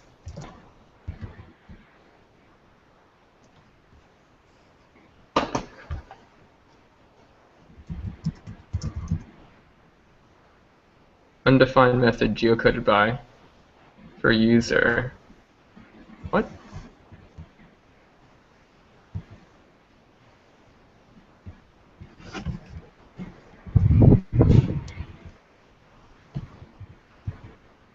Are you familiar with this? Call user.connection to establish a connection. Oh yeah, that's required, I think, in Rails 4 onwards. So just do users.first or user.first, and then you can just like first do user.first. Where? Oh wait, this is in the test. Huh? Is this in the test, or was that in was that in the test or in the debugger? That was in the test. So I guess I can't use stub objects, maybe. Maybe I need to use factory girl.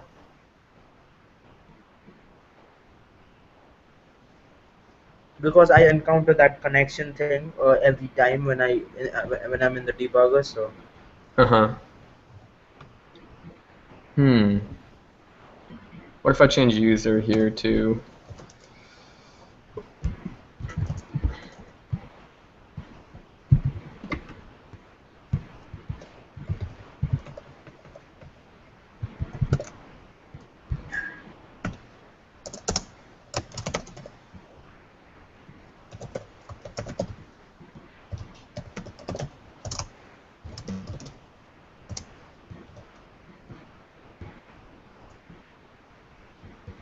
hmm,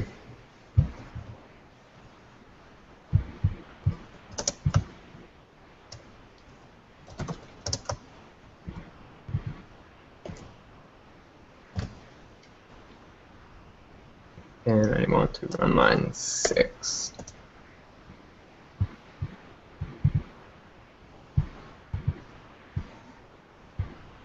There we go. Now it's trying to make a real net connect, and everything is working correctly. Okay. I think that clears up my problem. so I think it's because like if you open the spec helper, there is a line at the top which says env rails env equals test. So Let's see if I can find that line. Spec helper.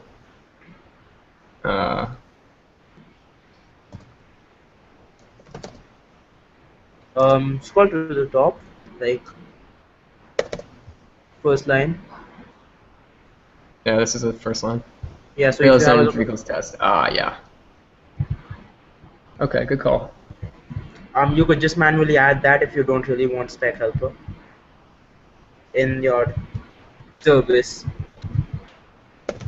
That's a good point. Let's see if I can get away with that. That should be enough. Um,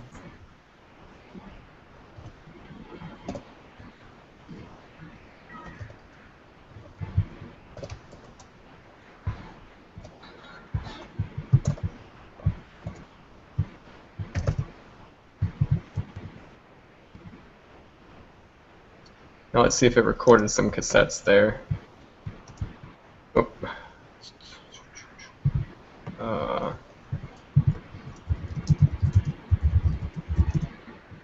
Doesn't look like it did. Tree fixtures. Yeah, cassettes is still empty there. Oh, but I have cassettes disabled. Let me go re-enable them.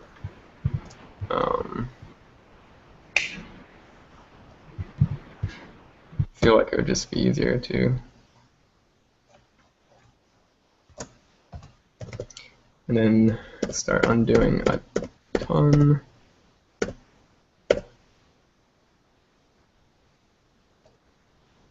think that's all I need to undo. Redo that. Then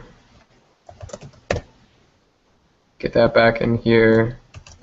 Save it, run it.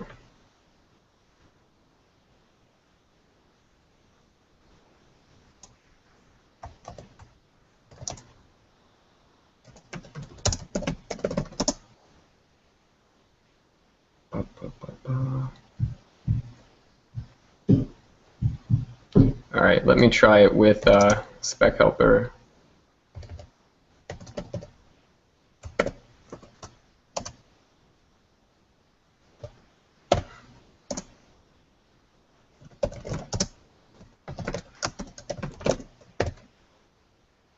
Oh, then I'm going to try it with Factory Girl too. I think, well, let me just run this.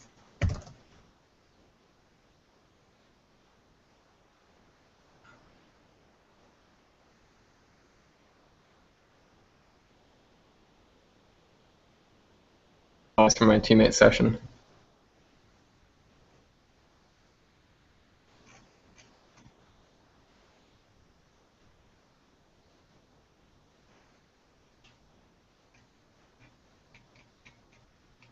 What's the problem at the moment?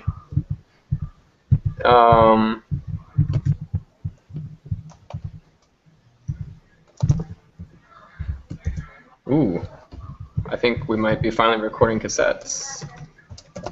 Okay. Yep. Cool. Okay, we have 3 cassettes.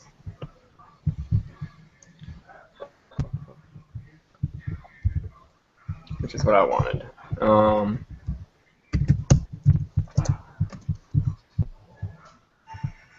Yeah, now let's figure out why it's complaining about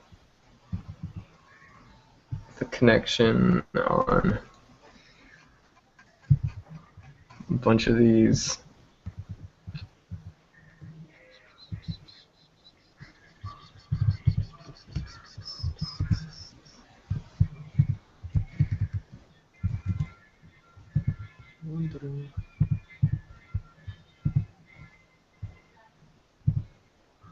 That's odd. First time I ran this, you see this? The first run, cassette, but then the next 2 runs weren't able to use that same cassette. And then the next time I ran the test, none of them were able to use the same cassette. They all sort of. Just try to track that file, like just do a git add dot, and then try that once. Like, I mean, just add that feature slash cassettes directory once. I mean, you can always unstage You think that. that this has anything to do with its position inside of Git? I mean, I have faced that problem once before, so just try that once. I Sure. mean, you can always unstage that. Just add that one directory. Yeah.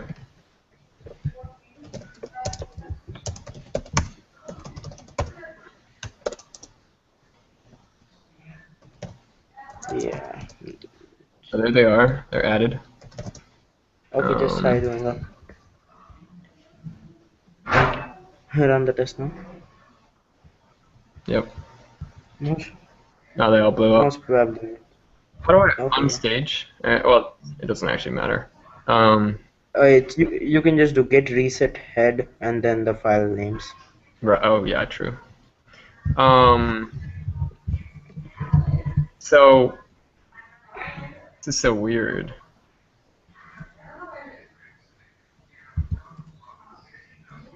If we look, oh, it's because it's being. You're breaking up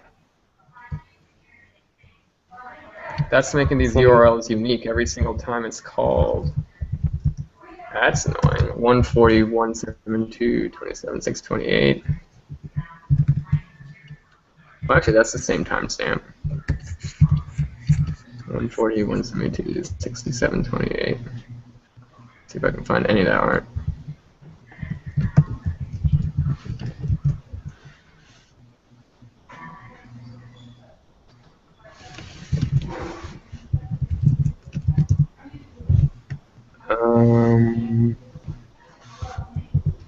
Okay, but I bet if I run this again, it's a slightly different timestamp.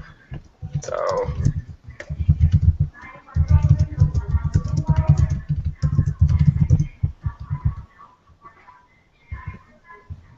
Yep.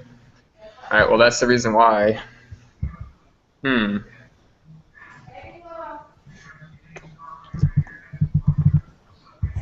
I think we need to. I need to change the match request on thing to remove URI from it because the URI is changing every single time. So let me. Yeah, that was the same problem I think we had with the Scrum VCR thing. Remember? I don't remember coming to this conclusion, but it could be. No, like I mean we changed the URL for the query and then it wasn't getting recorded. So Yeah, I mean I agree. Um, Yeah, I'm going to leave you guys to debug PCR some more. all Don't get some right. Well, sleep. thanks for your help, Pete. Okay, no problem. I'll see you later, Sampari. yeah.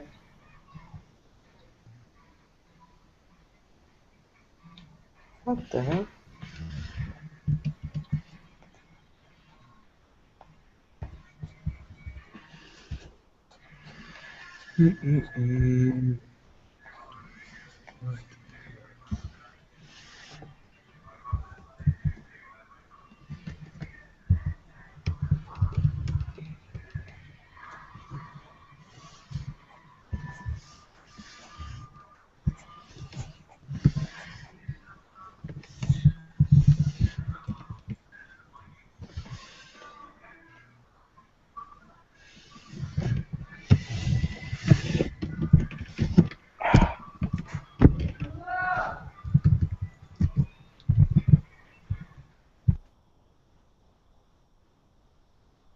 Oh, match requests on. There we go.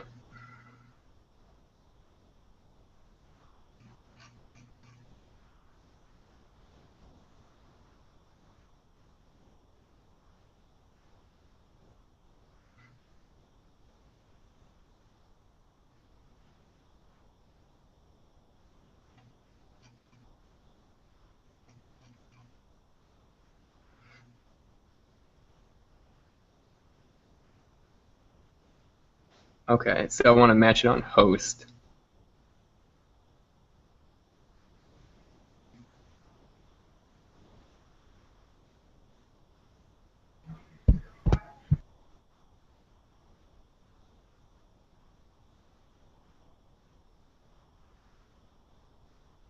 Um,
What?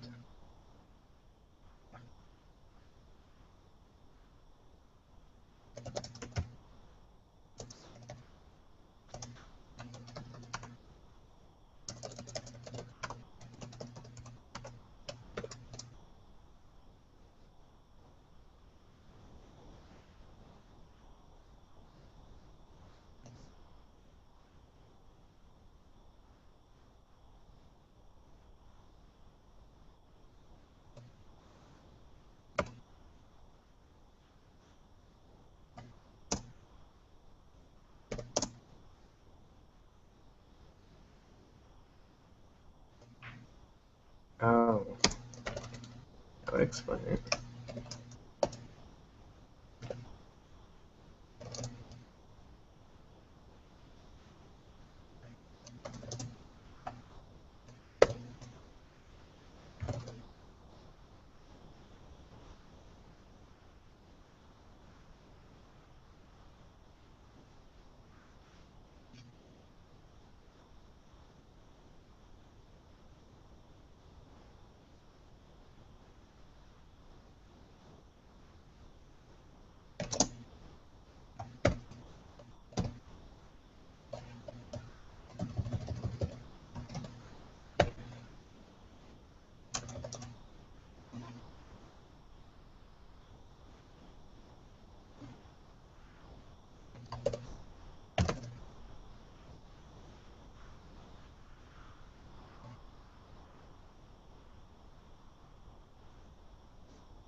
What time zones query keys?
What time is it?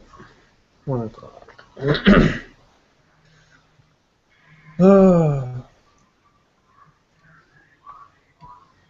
So what have you been building anything besides, okay, so you're learning about Node and stuff. Have you built up any little projects? No, not really. I usually build learn first, and then I was thinking of just trying out with the Slack embedding thing. Right now, I am just like what I did was the current solution I'm doing for the Slack embed thing is just a purely client side solution. So Mm-hmm. it uses JavaScript to do the API calls, and no server things involved. I might just for a project just use Node for that, Node with sockets. What would a server do? Like, what extra functionality would you get if you had a server set up for your bot? I like not much. I think I mean for the post message functionality, a server might be good enough because for the JavaScript thing, I would be exposing API keys, right? If I had if I had the post message thing on the client side, I would be exposing API keys. Right now, what I can do is I can just have an API key that only allows for just fetching the messages, so I don't have to deal with much spam. Mm-hmm. But if I were to implement the post message functionality later on, I would have to do that server side. I see. Okay. And yeah, this Slack API, the Slack thing, there is already a server on the Slack side, so I don't have to do much. But for the MOOC server, which you're talking about, that might need a server for relaying messages. And Oh, I have, right. yeah, because here the Slack API is acting as the server kind of. So Right. But you would want maybe the bot to be able to post about our um, scrums or something like that into general. that's what Hubot is doing at the moment. It's I It mean, if you is? go to I can just add a script, a coffee script. Go to the GitHub/sampritipanda/agilebot, and Mm-hmm. then if you have a look at inside this, I'll just post it in the group chat.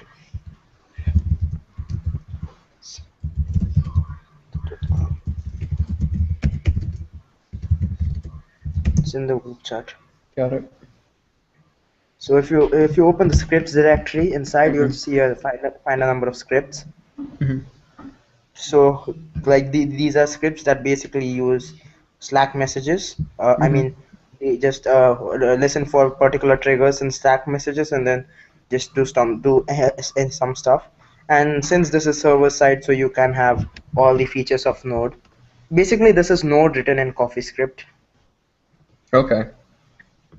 with the It GitHub is Node, you're Bluebot. right. Module exports and all that. Yeah, yeah. This is Node, and with the GitHub Bluebot methods as well. So like Mm-hmm. robot.respond and all that. Right, okay. Yeah. So you can just do anything here. I was thinking of trying to do the Google Hangouts on Air thing, and I was implementing a system where I could the bot would welcome any new joined user, but Mm-hmm. unfortunately I couldn't find any Slack webhook for that. So Hmm.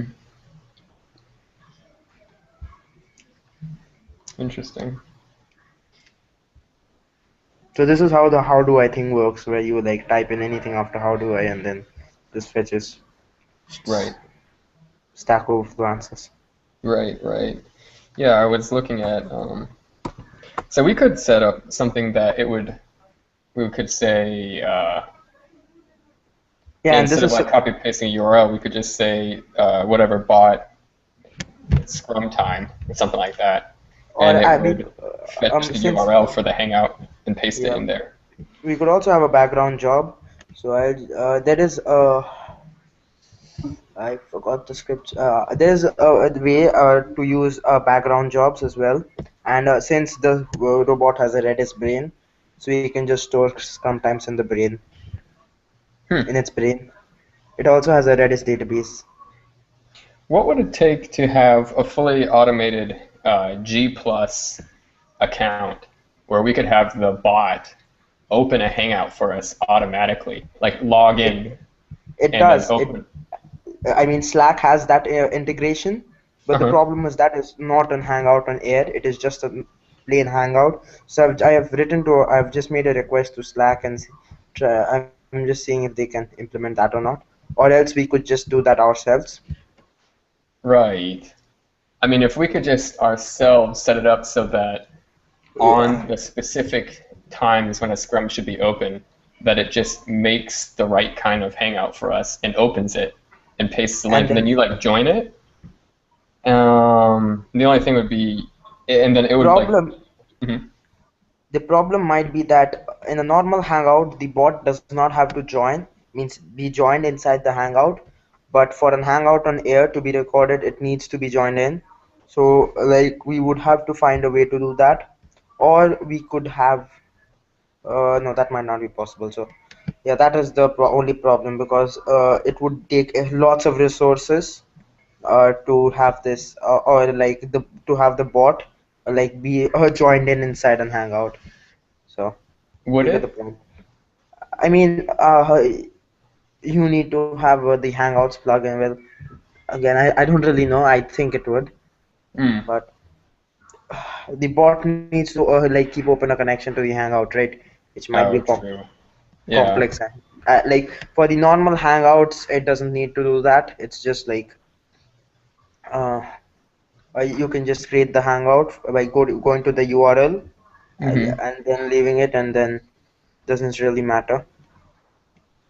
Mm-hmm. Well, cool. And there are I think about thousands of scripts which are pretty awesome. Just I'll Mm-hmm. just post another link from where I take all these. So most of them it's at github/github who bought scripts. Yeah, it's in the group chat if you want to have a look.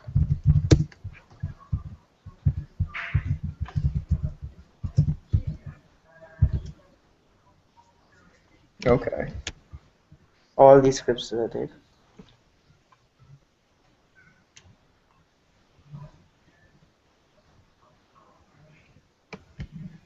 I also added there was a script called cleverbot.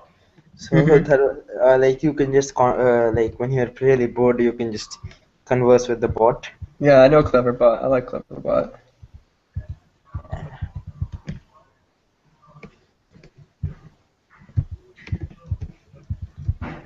Huh.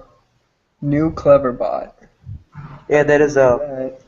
there is a library called cleverbot node. But doesn't Cleverbot have to be hooked into sort of an intelligent machine learning backend? Like, does the Cleverbot node have access to the I real guess backend of the real Cleverbot? I didn't have a look at that. Hold on, let's go and see that. Clever bot node. I think it was actually a Ruby gem originally, Oh, really? from where it was taken. So I think it's uh taken on its own. Maybe like it has some like lots of if statements or things like that. Hmm. I don't know. Let's have a look. Lib clever bot client. Oh yeah, it does. Okay, so there is this website called cleverbot.com. Yeah, that's right. Mm-hmm. Yeah, it's not possible. That's what. It has to be like that. Exactly. There, it's on cleverbot.com. Mm-hmm. Okay, I'll just go on with what I was working on.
Yeah. I really pity those people who leave their AWS credentials on GitHub. Oh, yeah? Yeah, You scrape them this. up? Yeah, I just created an IAM user and then gave it full access rights, and I am in his AWS console. This is my third attack, in fact. Like the first two, they were too intelligent to get to know that theirs was being hacked. Let's just hope the Hmm. third one doesn't do it. What do you do once? Huh? What do you do once you're in? Oh, I just create lots of EC2 instances which I can just use because my original one has expired. So I usually Aren't you worried about somehow getting caught and then like forever banned or some way punished? I'm not using my this has nothing to do with my original AWS account. So what can it do? And I use Tor, so IP address is also hidden. So What's the tool? Oh, it's Tor? yeah Tor. I should probably get that set up. And Is it hard to set up right? Oh no, it's I think it's there's just a apt package to get installed, and then just some network configuration to do, and you're done. You know. Hmm. Okay. I mean, and it's not really an offense to just steal publicly shown keys on GitHub and use them. I Hmm. don't know.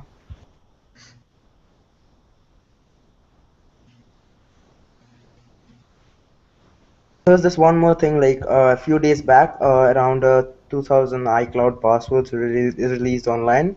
So I went to all of them, like not all, I think about 20 of them which were already there, and then just use Find My iPhone to send them a message.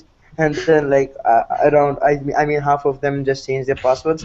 There was this one guy like who kept on receiving my messages, but didn't really like change his password. Let me just have a look.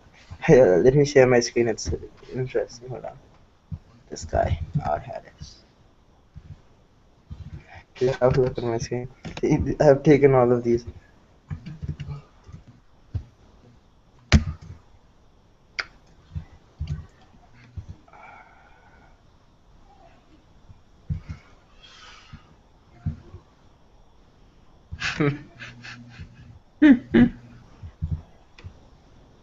Let's just try one on iCloud.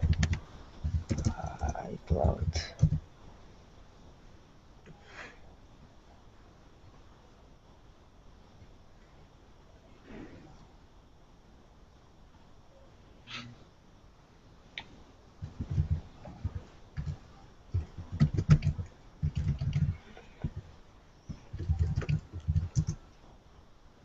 No, not this guy. I think it was this guy.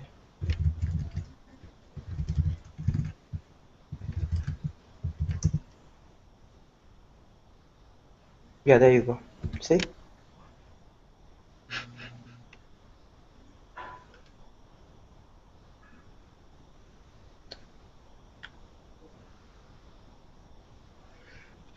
Yeah, Thomas's iPhone.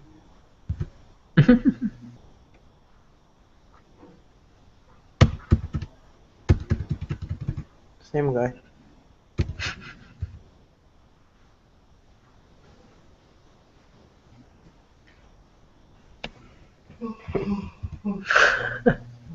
So this is what I do in my free time. That's funny. And Well, I haven't clicked erase iPhone on even one of them. uh-huh.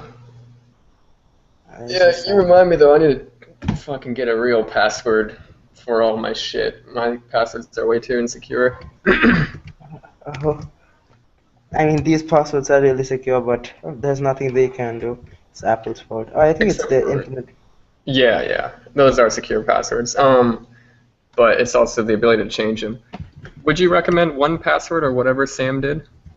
I don't do that. What I do is just have one password for all my accounts, and I mean for all those secure places, I have one password, and then like Amazon, Google, Facebook, and no, not Facebook, Amazon, Google, GitHub, and all of that. I just have one password for that, who I'm pretty sure won't get compromised. And for the others, I just have mostly have password as password, like which I When you're don't really saying one care. password, you're not talking about the tool. You're actually saying you only have one password for them. Yeah, yeah, all for all of the important things, and then I just password as password for all the useless things. I'm just saying it, it's Right. password. But doesn't that leave you vulnerable if one of the services somehow leaks your password, then somebody could get uh, into a bunch of your other ones? no, like I'm pretty sure the of those services which won't get compromised. Like I'm 100% sure. So Hmm. Okay. yeah, and if they get compromised, there's I guess nothing much they can do. And then I mean, all of my GitHub credentials are, what do you say? All of them are public. So Hmm. even if there's nothing much they can do. And other than that, Twitter, I don't really use Twitter much. So, and Facebook, I have a different password. So that is another thing they cannot do. Hmm. And I think one password is a paid tool. So I don't really Oh, I get see. using that.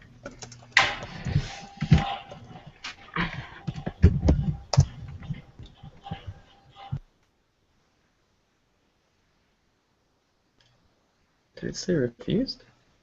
Oh no, it didn't.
All right, well, I've got an interview in half an hour, so I gotta go prep.